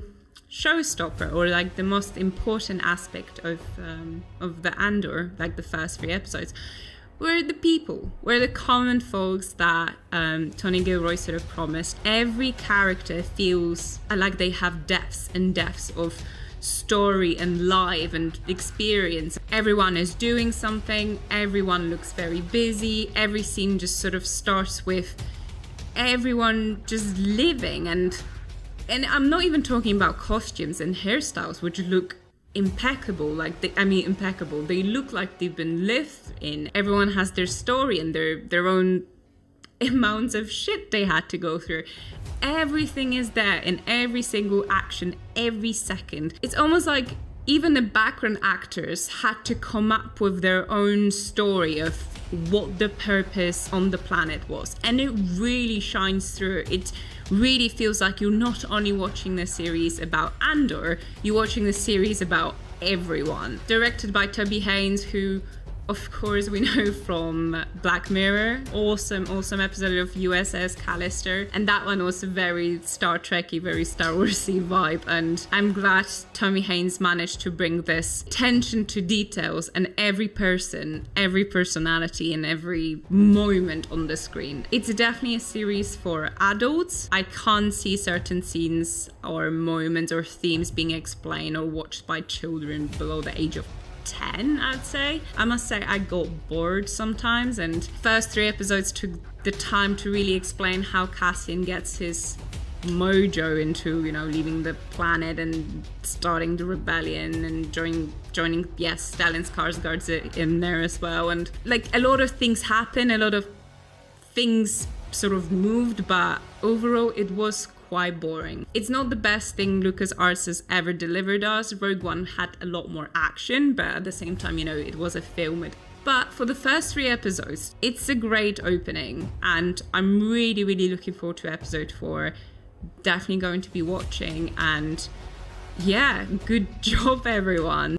That's what a reckoning sounds like.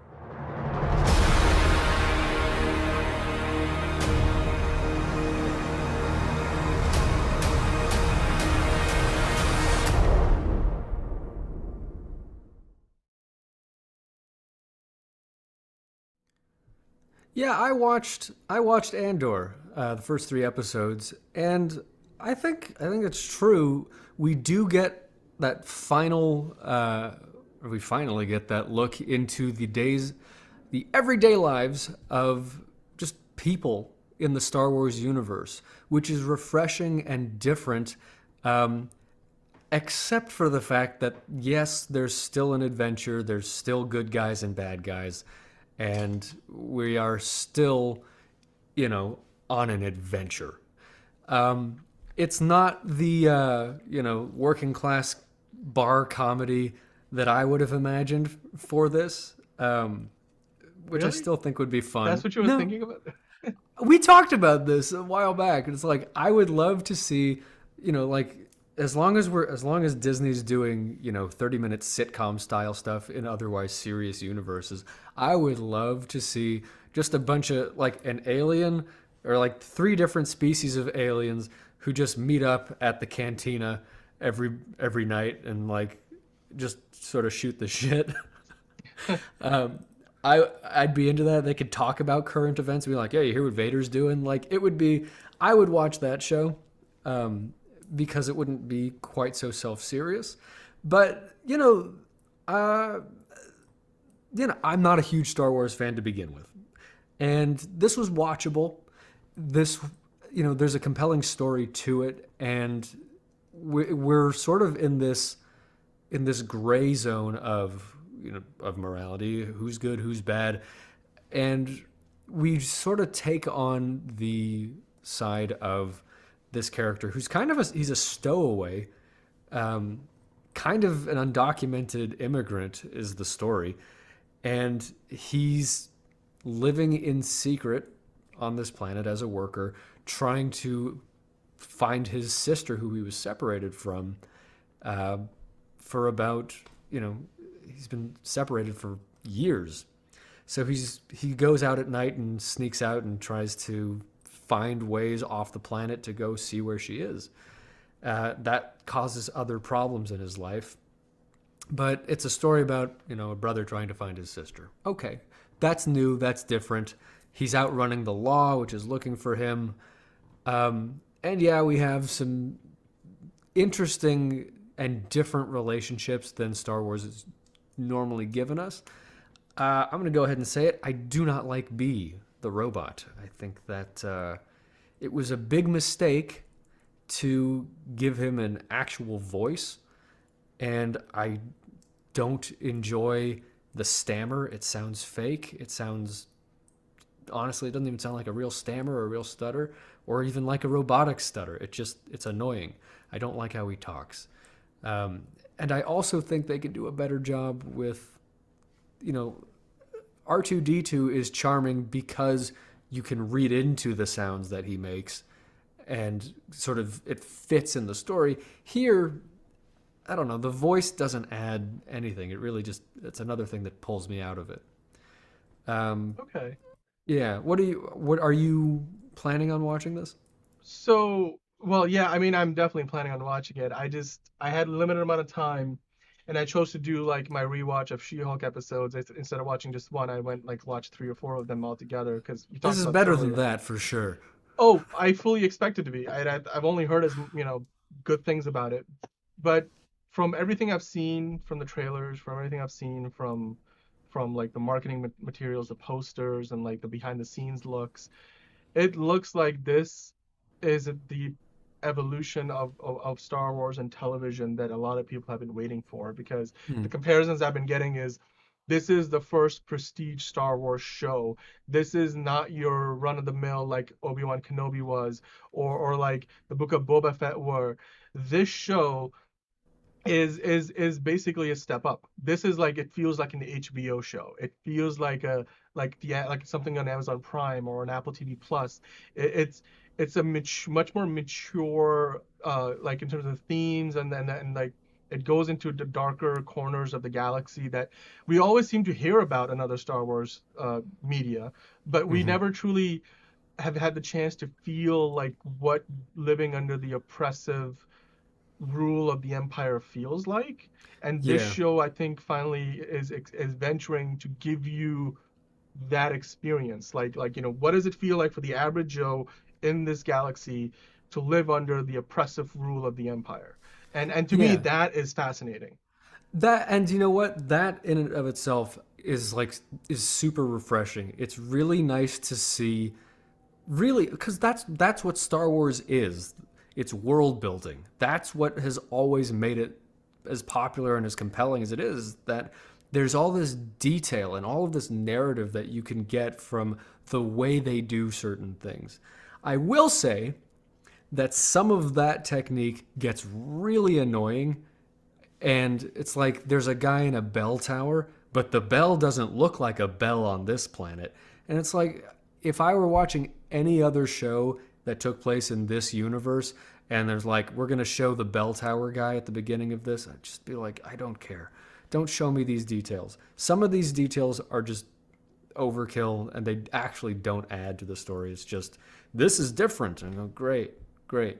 Um, However, now the actual premise of the show is to build on the world that people have fallen in love with for the last 50 years. And it's actually adding to the reality because we're fleshing out the world. We're looking at characters and people who plausibly could exist in this world. And it's not just the chosen one and the princess and the rogue pilot.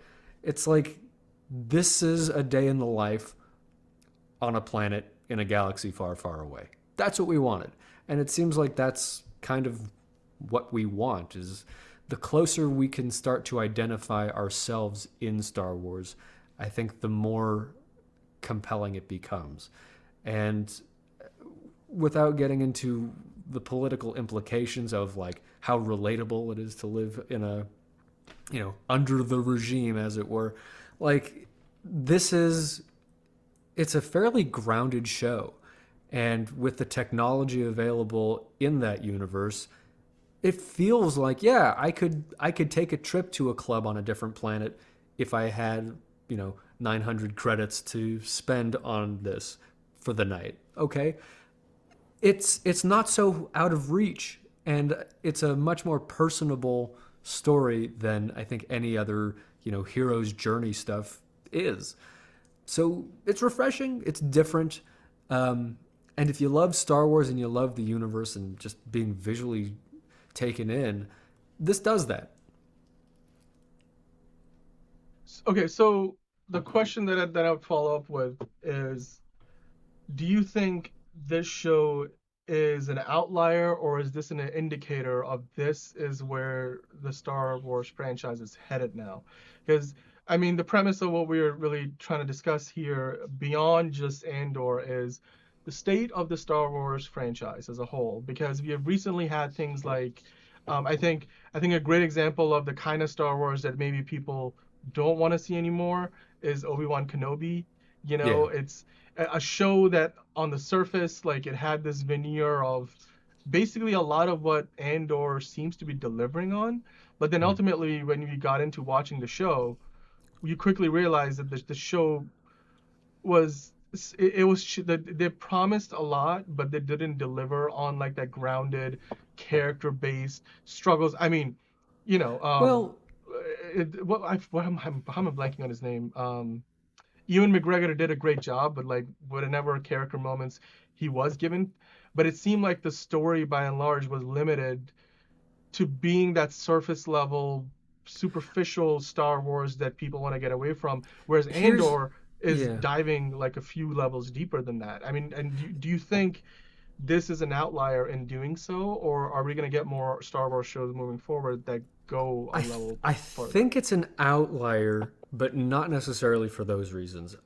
One of the first things that you notice watching this show is there's not one Jedi, there's not one lightsaber. There aren't really even ray guns for a I'm while. kind of It's just that's kind of nice. I like that. well, yeah. There's no Sith Lord. There's nothing like that in this, and I think this will be successful because it will show that Star Wars can deliver this kind of thing.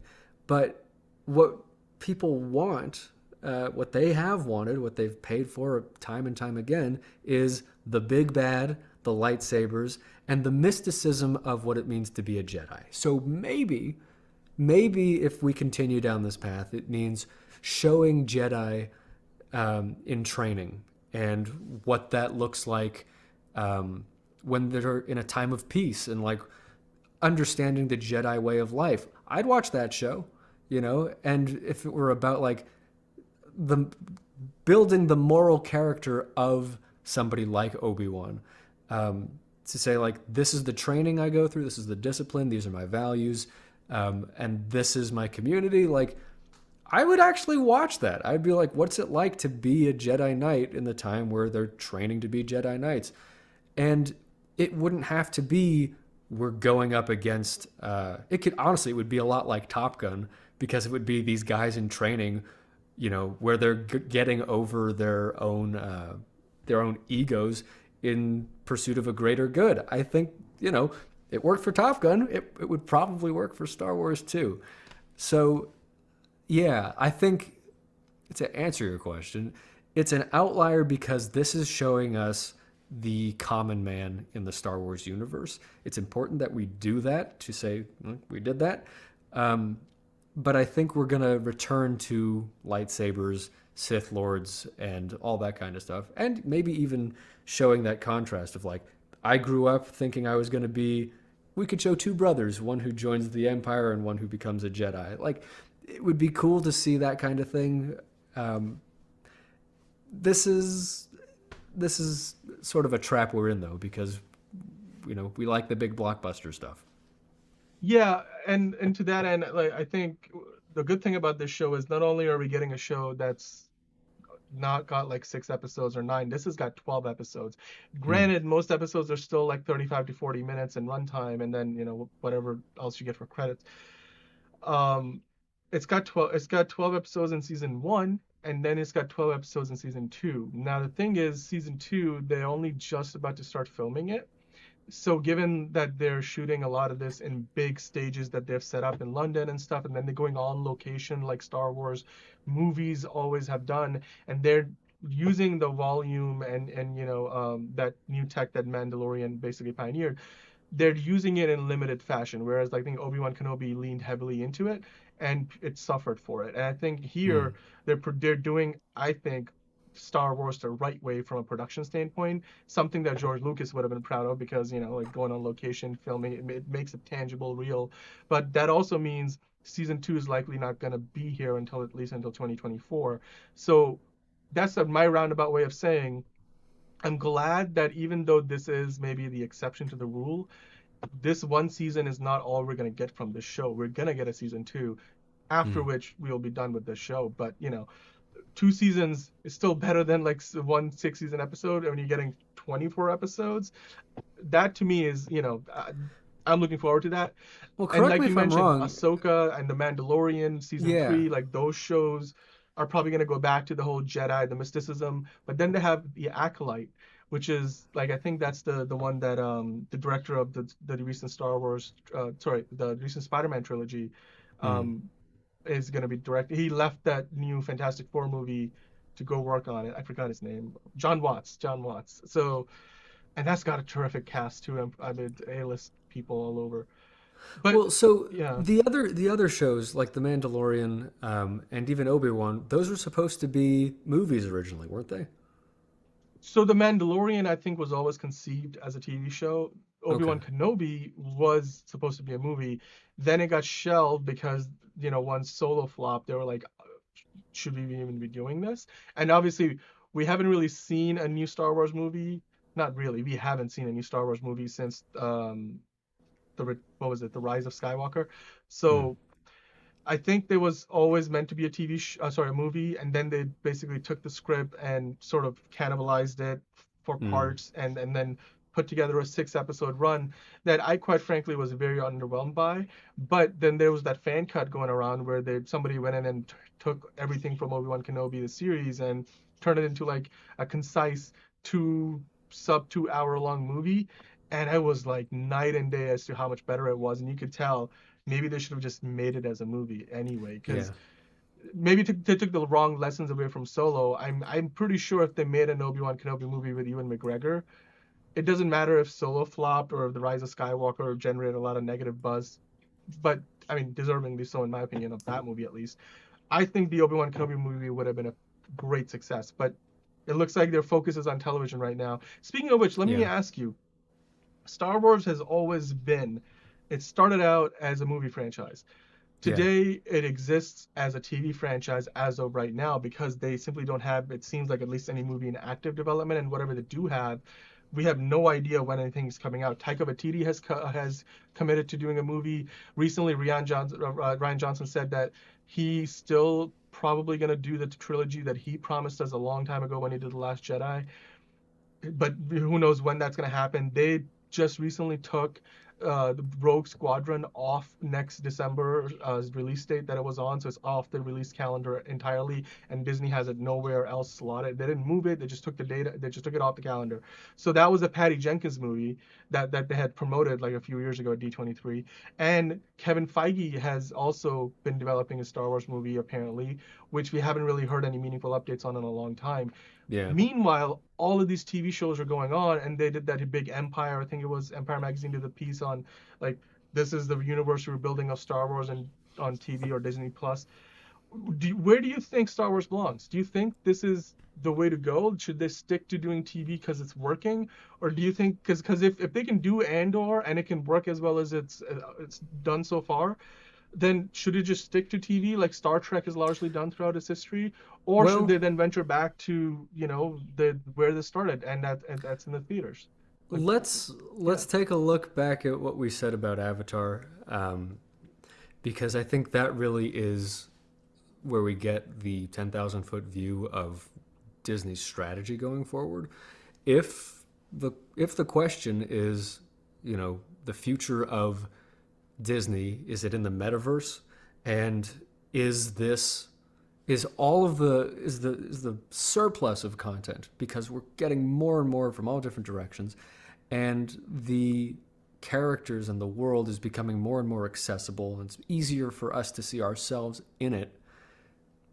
I think really what it turns into is, how do we bridge the gap between all of the details being told to us versus you get to experience this? And it'll be a tough jump because some people still just want to be told stories. And the story of Luke Skywalker and the Death Star is a good story. People like that story. And not everybody wants to experience, and participate in the story that is being told to them. I mean, you look at anybody just sitting back and binging Netflix, you're pretty much just leaning back or lying down and, falling asleep with Cheetos on your face. You don't necessarily want to walk around in all of this. But I do think that, the alternative to an expensive ticket to Disneyland is put on your goggles, hang out in Star Wars world for a little bit. But don't you think like the majesty of like these worlds, like what Star Wars created a long time ago and has since, propagated, you just can't do. I mean, my opinion on that is you can't do it justice the way it was originally intended. Like George Lucas pioneering theatrical sound technology and like digital video editing and then just visual effects with ILM. All of that was done for a theatrical experience on as big a screen with as good of a sound system as you can possibly get, best picture quality. Like they're re-releasing right now. I mean, ILM has been involved with Avatar, and they're re-releasing the original Avatar in 4K HDR and IMAX 3D, and the new Avatar is coming out soon. And it's basically a theatrical experience. They're like, you got to go see this in the theaters. Top Gun Maverick was one of those movies that you had to go see it in theaters simply because it's meant to be seen on that kind of a scale. Christopher Nolan's known for doing the exact same thing with all of his movies. So I mean, my argument would be I think Star Wars belongs in the theater. I mean, look, you can have a metaverse experience with it, where you put on the goggles and you have this immersive environment. But do you really think that's gonna make up for like the collective experience you have watching a movie in theaters? No, and I think honestly, like just I'll come out and say it. I don't think it's the right move to try and put people into the metaverse. I think better storytelling is what people want. They want good stories, and I think it would be nice to have a reason to go back to the theaters. And the thing is, because there's such a heavy reliance on technology, and honestly, just writing has gotten really, really bad in the last 10 years. I just think that people don't have a reason to spend the money. And, the tickets have gotten expensive too. Like, give me a reason to go to the theater and experience what's so great about going to the theaters, and I'll go. But for right now, it's just, the stories aren't compelling enough. The experience isn't compelling enough. And so maybe with Top Gun, hopefully with Avatar, and hopefully with Star Wars going forward, we get a reason to return to the theater. And to follow up on that, I did want to last question on this subject. Star Wars as a franchise has always had this thrust and this narrative thrust and this forward momentum. Narrative thrust seems to be the phrase of the day that I'm going to stick with here. But Star Wars is always like under George Lucas' leadership. Like, I mean, granted, he did the original trilogy. Granted, he went and did the prequel trilogy, which you can say was like not exactly moving forward, but it was giving us a look at an entirely different kind of Star Wars than what the original trilogy was. Mm-hmm. And throughout his time with the franchise, and then even like what he did behind the scenes, like with the creation of Pixar, like that came out of Lucasfilm and ILM. ILM obviously in and of itself, and all the people that came out of there. All THX technology, all of that stuff. George Lucas has always like wanted to be like at the forefront of technological innovation, and then Star Wars has been the embodiment of that forward thinking. But under like the current Disney leadership with Kathleen Kennedy leading Lucasfilm, I mean, who was chosen by George Lucas, mind you, but with now Lucas no longer in charge of the franchise, he has said himself that he's not a big fan of what they're doing these days, where they're just kind of rehashing old stories that Star Wars has already told or filling in the gaps rather than moving in a new direction and doing something bold. So do you think that's a result and a byproduct of corporate synergy and corporate thinking, where they want to play it safe and it's safer to go back and revisit stories that you already know worked in the past rather than take risks like what George Lucas did with the prequel trilogy? And yes, not all of those risks paid off, but people still look back at that, and it may not have been as revolutionary as the original trilogy was, but the prequel trilogy set the benchmark for what digital visual effects were and what today power movies like Avatar. So from Lucas's perspective and with the philosophy he brought to the franchise versus what we have now, where do you land on that? Like, do you think we're going in the right direction under Disney's ownership, especially in recent years? I mean, or should we be changing tact? Or is it even possible? Does Disney have the balls, let's be honest, to take the kind of risks that George Lucas always did with the franchise? Well, I can answer that one real fast. No, because it's Star Wars just as an IP. Like it's really profitable. It has a fan base that is rabid for more, and they will buy anything you send them 50 times. And that's why we've gotten the prequels and filling in the gaps of characters that we already know. Really easy to market that. Even the concept of a baby Yoda is such a Disney cheap trick. And so, yeah, is it corporate? Yes. But I've always been of the opinion that Star Wars has overstayed its welcome. And I actually think that, Lucasfilm, George Lucas even said, like, he'd like to move on to more adult, interesting, compelling stories. That Star Wars is kind of for kids. I happen to agree. Star Wars is very childish. And yet, it inspires people. And I think if Disney were true to Disney, if it were true to Lucasfilm, and the mission of Star Wars, which was to wow people with something innovative and something that inspired their imaginations, like, you would take bigger risks. You would show us something different. So maybe that means starting another universe, telling another story. But I think it's just been so overdone. And they're gonna squeeze as much as they can until there's nothing left, and then they're gonna start it over. I mean, everything gets rebooted, and I almost shudder to think about the day that maybe something like a Star Wars gets rebooted. Maybe what happened in our lifetimes. Who knows?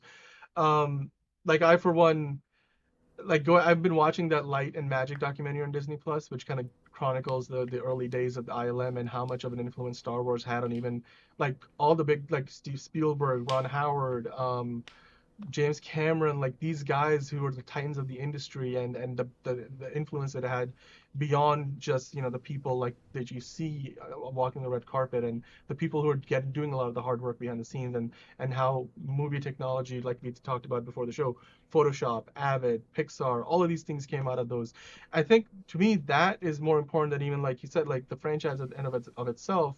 I think that philosophy, that mentality of that forward-thinking mindset, that they were always looking to push the envelope, and they were never happy to just keep going through the motions to do the same thing over and over again. Each new movie under George Lucas's ownership of Lucasfilm was like, we want to do something different, something new. It may or may not work, but we're going to take risks. And I really personally hope eventually, somehow, some way, Star Wars or even other Disney properties kind of return to doing that, because that's what even Marvel in its first few phases of movies, it was charting new ground, and that was what made it unique. And now it just feels like they've run out of ideas, so they're sort of redoing things, or they're going back and filling gaps, and that's just not as entertaining to watch. So I sincerely hope that Star Wars can maybe get back to being the pioneer of the industry, that it spiritually, the franchise represented the cutting edge of what Hollywood it was all about, and up until the day George Lucas sold it, and since then it just feels like it's gone off course. I sincerely hope that it can get back on track. Well, so one of the things that you mentioned earlier was James Earl Jones licensing his voice to be replicated for Darth Vader as AI for the rest of Star Wars existence. And I'm so angered by this for a number of reasons. Number one, it means Darth Vader is going to be around forever. They're going to just keep pushing more and more Darth Vader. That's not terribly inspiring in terms of the franchise. As a voice actor, I also have to say, what a mistake. And there's no reason you couldn't hire somebody else to do a performance and create something that exists in the moment. I think you can get away with Darth Vader for a little while because it's filtered and it's deliberately made to sound a little robotic. But man, I mean, you are how far down into the rabbit hole of technology replacing human work do we really want to go? I mean, at Yeah, the end of the, if this is really the cutting edge of digital, you know, digital art, we could have AI paint the sets and render all of like that. Dolly is getting really, really good, and these AI programs, like you could. yes. Why go through the trouble of hiring an artist or an actor? We're deep faking Luke Skywalker. We're gonna be, you know, doing a AI fill-in for Darth Vader. I mean, and the writing. Let's let the AI do the writing too. It can't be as bad as it's been, you A know. lot of that So stuff is already happening, by the way. Like it's that's I don't already doubt it. people I have don't like doubt tried it. it and stuff. It's this is it's not a terribly inspiring move in terms of creativity. I'll just say that. Yeah, I agree with you that I think the right move would have been to cast somebody new and give them an opportunity and pass the baton. That's, I think, the same reason why when they had the young actress play Princess Leia in the Obi-Wan Kenobi series, if you put aside the idea of, oh, we're going back to the same characters over and over again, I was at the very least happy to see that they didn't just decide to deep fake something or use some Yeah. other VFX technology to kind of put the Carrie Fisher's face back on somebody, some other actor who did the work. Like for example, Darth Vader has always been like, and it's an amalgamation of performances. You had, I'm Hmm. forgetting the name of the actor who was in the suit itself on set, and then James Earl Jones voiced him. So it was never like one person that made the character. But today, now, if you watch a future project where some kind of a shot like what we have on screen now comes up, and you have Luke Skywalker on the left, they have some actor standing in, and then in post production, they use AI based, VFX tech to put like Mark Hamill's face on top. By the And then on the way, right, the character's voice is AI based, and some other actor who's probably not the same actor that originally, was in the costume back in the original trilogy. The whole yeah, shot, and like you said, the background could be like the volume, so it's all generated in like Unreal absolutely. Engine. The whole shot is basically like a video game at that point. Is it really a Yeah. movie? And by the way, the like I think even Mark Hamill has said he didn't do a very good job acting as Luke Skywalker. And I happen to agree with him. It's like Yeah. why are we trying to preserve that? You know? Right. That's the thing. It's almost like there's like this religious um Reverence. reverence for exactly because I'm like you watch if you take it the original trilogy and you look back at it and judge it simply on the merits of like say the acting or like I mean the cinematography was groundbreaking for the time in terms of the visual effects and how they executed all that was groundbreaking, but as far as the acting is concerned, there's a reason why so many of the best actors of their time passed on the Han Solo role, and Mm. Harrison Ford, who at the time had really no reputation, beyond having done maybe a couple of small things. He took that role on and then made it his own and iconic, and then he went on to do Indiana Jones, which even that role wasn't meant to go to Harrison Ford in the first place. Um, but there's a reason why those movies like did not have like A-list actors coming in and taking on these roles. The biggest actor being who played the original. Why am I forgetting his name? The original Obi-Wan Kenobi. Um, Alan those Guinness. they're not very well acted. So I think when you move forward with it, why not just evolve and improve upon it? Like people have said that the actor who plays the Winter Soldier in the MCU, who I'm really bad with names today for some reason, Sebastian Stan, Mm. he can really stand in Got it. for a Luke Skywalker, and he looks like Mark Hamill, like young Mark Hamill. And I'm like, Yeah. I would totally not mind seeing that. I mean, Ehrenreich like did a fantastic job playing Han Solo in the Solo movie, but I think Disney just looked at it like it's a flop. We're not gonna like have new actors play these old characters, or if we're gonna recast them, we're gonna do what we did with Princess Leia, a young character that kind of maybe grows with the role, and then the majority of people watching a Princess Leia um, 10 years from now will see her, the face of that new character playing it, and then they'll go back in retrospect and see, oh, Carrie Fisher was Princess Leia like originally. Oh, that's cool, but like the perspective will be different. So it is Yeah. tricky, You know but you know what else I ultimately, just yeah. yeah, ultimately I just think the idea of having AI take over something, I don't want to sound like, oh, the robots are taking over our jobs. That's not the argument I'm trying to make.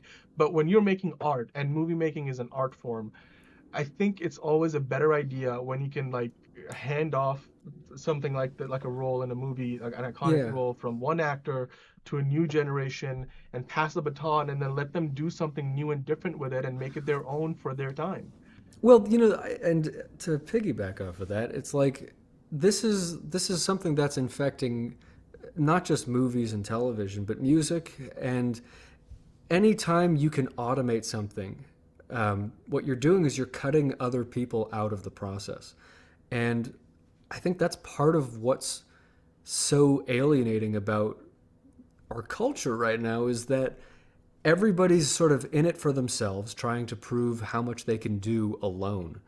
And we've lost the art of collaboration and interpersonal connection and even performance. Like, it's so refreshing when you can see something where you can feel the humanity of it and you can feel people working together, trying their best. We don't really feel that so much because you can have one person do all of the production and all of the instrumentation and backing vocals for a song. Or, there used to be bands and now we just have DJs. And we don't, the opportunities to see humans interacting and doing something with humanity are few and far between these days. And I think we may see a renaissance of live theater, of sort of a reaction to this, where we want to see real things happening in real time with real people. And it won't matter how good it looks. It'll just be the moment shared by people. That's what I'd like anyway. Yeah, so I mean, again, backing up what your point was, I do think filmmaking is the ultimate form of collaborative art, and that should never go away, and that should always be at the core of like the spirit of movie making. So yes, while it's great and sometimes budgets deem it so that you want to have one person do multiple jobs, like when you in indie filmmaking, you see it all the time. Yeah. The one, like, many people are wearing many like hats, so you have one person, maybe the producer, but they're also like the one like bringing coffee to everybody on set because they can't afford to like hire 5 PAs or something, Well, right? Like, sure, you see that, but this is where we end up with, director, actor, writer Olivia Wilde and a movie that's not very good because it's yeah, just and all look, about her. sometimes a singular vision across like all aspects of a movie is a good thing. I think by and large, that's the right way, in my opinion, to do it, like an altruistic vision. But the If you best have kind the of altruistic collaboration vision. is the best kind of collaboration is when you have a director who is involved in every aspect, but not necessarily doing everything. Because if you try to direct a movie and then also star in the movie, Yeah. that is like twice or 5 times harder than if you're just directing alone. Because as a director, you're already interacting with the actors and every other department in the movie, and because then what you start happening is you're gonna do a lesser job at everything because you're trying to do too much, and then the whole movie will suffer for it. So Yeah. yeah. Well, Anyway. I think we've indicted the culture to a The far state of enough Star degree. Wars. The state of Star Wars. Well, you know what? The state of Star Wars, if that's the state of the art of, visual effects and production, and production really is the culture that exists today, it's not exactly off topic. Like, that's the pinnacle of it, and these are the repercussions of it. So if it's a trendsetter, if it's at the head of the herd there, trying to show us how it's done, I don't know how long I really want to follow that leader. Yeah. Tell us what you think. Tell us if you agree, what you think the state of Star Wars is, or if it even really gives us an indication of what the state of culture is. Maybe we're just reading a little too much into it. Maybe not. Maybe you agree. But in any case, like, subscribe, share, comment, do all the things. We appreciate it. And let us know what you think, because you could be part of this conversation too if you wanted. We're just people talking about stuff we see. So up next, we have a little bit more of the Rings of Power, and we have we have some people talking about it. So let's see what they have to say about it. Stand with me. Ours was no chance meeting. Not fate. A couple of highlights from this episode. Number one, it was a conversation between Valandil, his name was Valandil, and Isildur, when he tells Isildur and kind of wishes him that one day he hopes that he will find something he would be willing to sacrifice anything for. And yep, Valandil, Isildur pretty much found it and screwed the entire Middle-earth for a few hundred years. So yeah, be careful what you wish for. I think that's what the main takeaway from that is. We see the Harfoots, which I've just been calling them hobbits the whole time. They're kind of technically the same thing. It's just a matter of years. They're traveling around. Nora's been teaching Gandalf their language. And it's funny because he's kind of, since he's learning from Nori and she's got that accent that's kind of like it's not quite Irish. I think it's more, is it Irish? It might be Irish. It's just funny to hear, that he's gonna turn out to be some bad guy. I'm pretty sure. We didn't have Harfoots last week. I missed them. This week we had them, and yeah, I didn't feel very strongly about them this week. But yeah, the stranger, I'm not sure whether it's Gandalf. There was this one moment when he got super angry, and that kind of gave me the Saruman vibes, but he hasn't got his Christopher Lee nose, so yeah, I don't think it's Saruman. It doesn't look like Radagast either, but his connection to nature and whatnot, but Gandalf was connected to nature also, and he behaves like him in a way. He gives little nods, and my money's on Gandalf. I am wondering what Katrina thinks. Yeah, so definitely don't think it's Gandalf. Probably not Saruman, because Saruman wasn't really evil till later when he decided to turn to the dark side. Probably, most likely Sauron. Maybe. Even then, I don't know. The second big highlight for me would be the conversation between the High End and Elrond, when we actually find out what Mithril actually is, why it's so important, how it came to its existence, and surprise, surprise, we had a Balrog involved, which I'm sure you old Tolkien geeks, you already all knew all about it, but to me it was a pretty cool exposition, and to finally understand the importance of it, I thought it was really nicely done. The High King asks Elrond, hey, so do they have the Mithril? And Elrond is basically like, I made a promise to Durin, I can't break promises, which is basically just admitting that they do have it and you're not going to say yes or no. Because if he didn't have it, he would just say, no, they don't have it. And then the other thing is right in that same scene, the High Elf walks off, and before he even leaves the scene, Elrond just pulls out of his coat a piece of mithril and holds it up, and it's dude, wouldn't you want to wait a few more minutes until you're sure nobody's around before pulling that out? Because the High King could just turn around and be like, oh hey, he's lying. Yeah, I thought that was funny. Yeah, he couldn't tell the High King whether Durin and the dwarves uncovered the mithril. But then 5 minutes later, he goes to Celebrimbor and he tells him everything. So there was a little bit of a, I don't know, I would say inconsistency in the plot.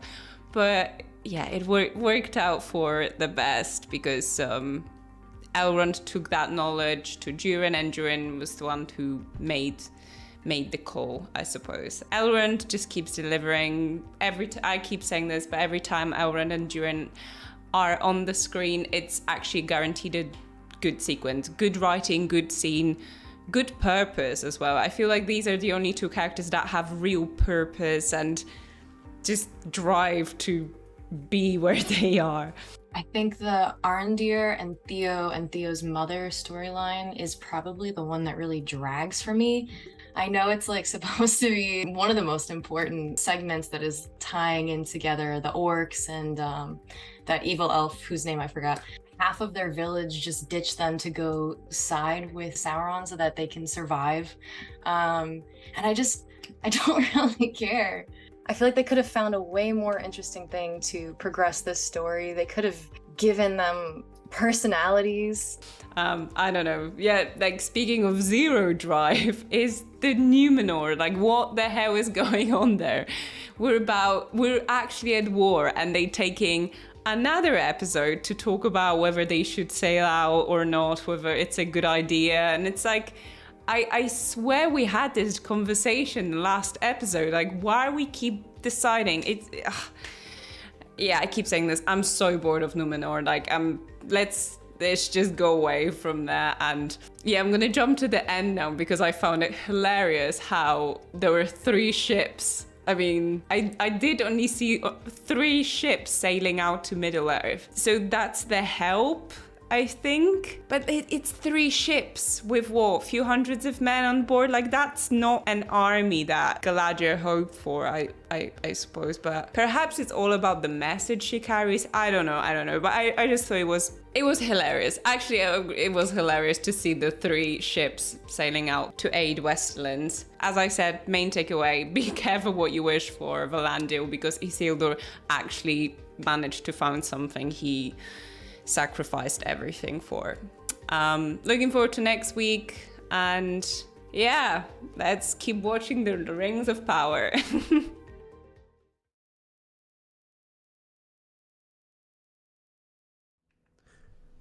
All right, next week we got a couple of really interesting things going on. Number 1, we are watching Blonde, the NC-17 biopic starring, I believe, Ana de Armas. Is that right? Ana de Armas, yes. And as Marilyn Monroe, it's a story we've wanted to explore for some time in our culture. And it's interesting we would get a Marilyn Monroe movie right after Elvis. These are people who have kind of faded out of the zeitgeist, and it'll be interesting to see them return. The other thing is we're going to do a little bit more Bollywood Virgins watch. We're watching Kal Ho Na Ho, which I know very little about. Should you prepare me for it, or should I go into it blind? Well, I think the basic summary of it is it's a bit tragic in terms of some of how the story plays out. It is a love triangle involving the 3 actors you can see on screen here. The lead character, basically, I think, who the movie revolves around, is the one in the white shirt, played by who I would say is probably the most iconic Bollywood actor today and of all time, and Shah Rukh Khan. And he is the one who kind of grounds this story from beginning to end. The movie, I'm pretty sure, if I remember it correctly, because I haven't seen it in some time, the vast majority of it, like a good 90% of the movie, takes place in New York City and mostly in Brooklyn. So for a movie that came out, I believe, in 2001 or 2002, so, really in just the immediate post 9/11 era, Bollywood movies are usually produced for a lot less money because the cost of living and everything else in India is a lot lower than in the US. But for them to come out to the US with all the cast and crew, and then I'm sure they hired people locally, it was obviously an expensive production. But it was worth it because the movie, was a huge hit. And as Bollywood movies are known, they're known for being like these fully fleshed out productions where, the actors can act, they can dance. I mean, they don't really sing. They're spectacles. They don't sing in this one? They don't sing in this movie? They do. There's songs, but I'm just in Okay. Bollywood movies, there's always backup singers who usually are doing the singing, and so the actors are just kind of like, it's just lip syncing essentially. What I like about this movie, it's sort of, not only is it a story that takes place, obviously it's a Bollywood movie that takes place entirely, or like I said, almost entirely within the context of the US, and then it goes into a lot of like, cultural, like identity-ish things, commentary, and more explores like how do these people identify with the culture that they're growing, like the young people in the movie are growing up in, and the old people who spent the majority, and the battery died. This happened last week too, by the way, where we got to the last segment and my battery died. Anyway, but you get a lot of that cultural identity commentary in here. People who grew up in India and then moved to the US, and how do they connect, and how did they embrace their culture or do they assimilate to the American identity? And that's part of it, but then there's also the love triangle. That's how I would describe it. It sounds like a compelling story. I mean, like you said, it's interesting that a Bollywood movie would even try to shoot in New York. That's different. So I'll look forward to watching that. And then Blonde has had a lot of sort of intrigue around it. It's I don't know, where has Marilyn Monroe been in our culture? She used to be sort of this idol and this icon. Women kind of wanted to be her, men wanted her. It was like, and she was this touchstone of culture that everybody knew. And it's like now we're living in a world where she hasn't been relevant for 30, 40, 50 years maybe. Not many people our age and younger know her story, know her relevance. And so it's interesting to even consider that, like, it's a story still worth telling. As we progress through time, it'll be interesting to see what happens to legends that mattered to the generation before us. And we'll see who gets remembered and whose legacies last. And if there's a reason for it, you know, we've been tied to culture for a long time because we've been able to make a record of it for, you know, a solid record of it for the last 100 years. But if we think back to the last 200 or 300 years, we have history books and we have novels and letters and some artifacts. But it'll be interesting to see just how disposable or not disposable the classic greats of the last generation were. Yeah, and then I think the big conversation piece around this movie in particular is not only obviously, you know, we're going back and living through the life of Marilyn Monroe. This is an NC-17 movie. And Yeah. it seems like from a lot of the reviews, the movie like earns that NC-17 rating by really Good. showing you like the brutality of like, you know, what Marilyn Monroe experienced coming up through Hollywood and what she had to do to, you know, at a time when misogynistic men ruled the roost basically everywhere. Some will say not much has changed since, but, you know, hopefully We'll see. I would like to think that we have made some progress. But I think that while some people have taken that and said that, okay, well, we're depicting what happened, fair enough. Other people are like, why do we have to go into such graphic nature? Like, why can't we, obviously, like, yes, we know what happened, and as long as we're aware of those facts, great. Why shouldn't we focus a little bit more on just how good of an actress she was, like for her talent, more She so wasn't a than great just... actress. No, I'm not saying she wasn't the no, I mean, she wasn't the best actor of her time. I just think like a lot of people are sort of looking at it and saying this movie focuses on her as a victim so much, but while I think they would have liked to see a bit more of a balance where between seeing her as the victim of a lot of bad things, which totally that's what happened, and nobody's denying that, but maybe showcase the other side of her career where when she was on screen and the success that she enjoyed. This I mean, depending on just how graphic and what tack they take with the story, this could undo the legacy, you know, or it could totally change what she stands for in society. And that's almost more concerning, that like we can rewrite somebody's life once they're gone to serve a purpose in modern society where their existence doesn't make sense.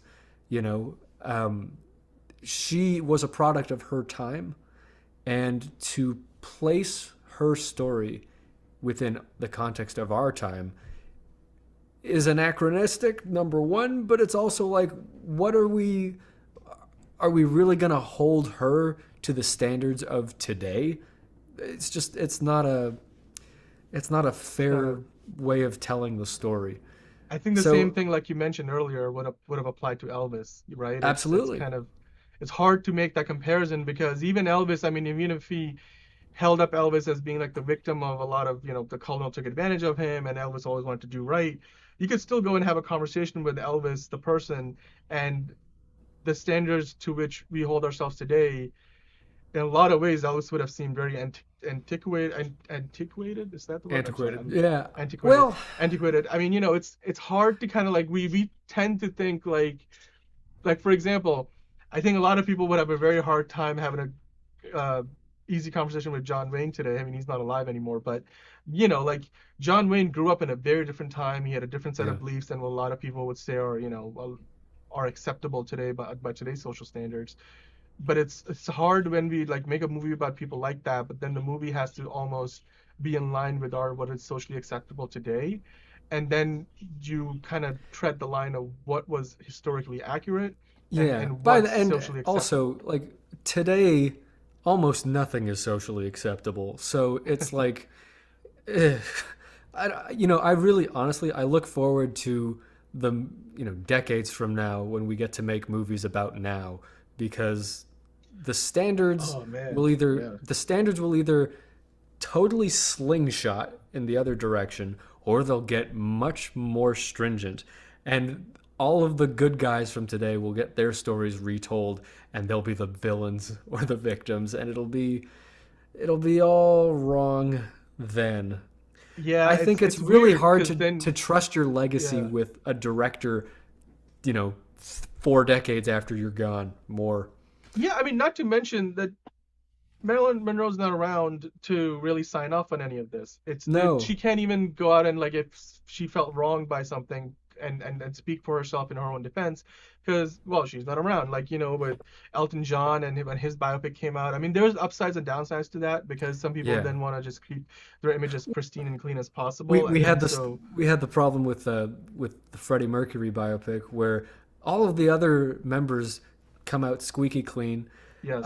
But at the same time, I enjoyed the Brian Wilson biopic, Love and Mercy, and he was involved in that, and he was consulted, and the actors spent a lot of time with him. And I think that's as close as you can really get. And if the actual person signs off on it, and you can show some of that truth, I mean, that's actually why I'm looking forward mostly to this Weird Al biopic, because he's deliberately turning it into a parody of biopics. Yes, that's what I loved about it, because that's what makes it like worth watching this, because it's not the same as every other biopic out there about some famous person that you admire. But he's going in with the premise that like, you shouldn't believe half of this stuff, and he's going to act in it as not himself. And it's going to be hilarious. off the wall. We need something like that. It's so him. It's so him. It's like he's known for being meta and doing all this commentary, to the point that his own biopic is like a meta commentary of his own life. That's the way you do meta. I agree. That's the right way to do meta. I agree. Yeah. And that's coming from someone whose favorite movie is Walk Hard, the Dewey Cox Story, which is also a fake biopic. It's like, it's important to call out the recurring tropes of, really what is fiction. Yeah, absolutely. And then just to kind of quickly follow back up with Kalonaho, this movie, by the way, I think I was mentioning it earlier, it's like 20 years old almost at this point. So it's not necessarily like we talked about it, like, movies about a ton different time. It's like 20 years, a lot of things actually hadn't changed. Like we were alive back then, but like it was a whole different world. But before my camera battery died, I was kind of like going into the idea of this movie feels like it's like a time capsule of its own, of like it's a very different kind of a feel than what you get from Bollywood movies today, because the way they're filmed, the kind of directors that are working in the industry today, kind of actors, and then what the social standards of Bollywood movie and what people in India like to see on screen today, it's different. And I think this movie kind of harkens back to a different time that for me personally, I still look fondly back at these movies from, like, including this and many others from that era, like the late 90s, the early to mid 2000s, and it just was a different time. So to me, this movie felt like It's actually quite funny, but it is also very wholesome, but it takes some risks from a narrative standpoint, and you may see some melodrama in it, and you're like, I don't know if I'm gonna like this, but Bollywood always kind of like turns things up a couple of notches on that front. Yeah. So as long as you have fun with it, I think what's gonna be nice is if, as somebody like, so I'm not a Bollywood virgin, but like you would be, and anybody else on the team who's going to be like Roland, maybe Catriona, or might watch it. I think the fact that the majority of the movie takes place in the U.S. hopefully kind of helps ground it into maybe it will make it a little more approachable or relatable than Maybe, but I've been charmed by everything I've seen so far from Bollywood this year, and this year I really was a Bollywood virgin. Now I've seen a few movies, and I'm mostly a fan, I would say. All right. But you know what? Watch along with us. We're gonna watch Blonde. We're gonna watch Kal Ho Naho. The names never get easier for me. I will say that. I mean, this was a pretty simple name. There's like I know. one syllable per word. I know. Well, what can I'm stupid. So that's the problem. Follow us on all the different things. Find us. We have our own website. You can read about us and do that whole thing. We're on Twitter, Twitch, Instagram. Follow us on Instagram and YouTube and tell your friends. Become part of this conversation about this water we're swimming in. We haven't figured out why it's wet just yet. One of these days, maybe. But thank you for watching. Oh, yeah. It's been a year. It's been a year. Mm-hmm. Yeah. Anyway, thank you for watching, and have a wonderful week. Goodbye.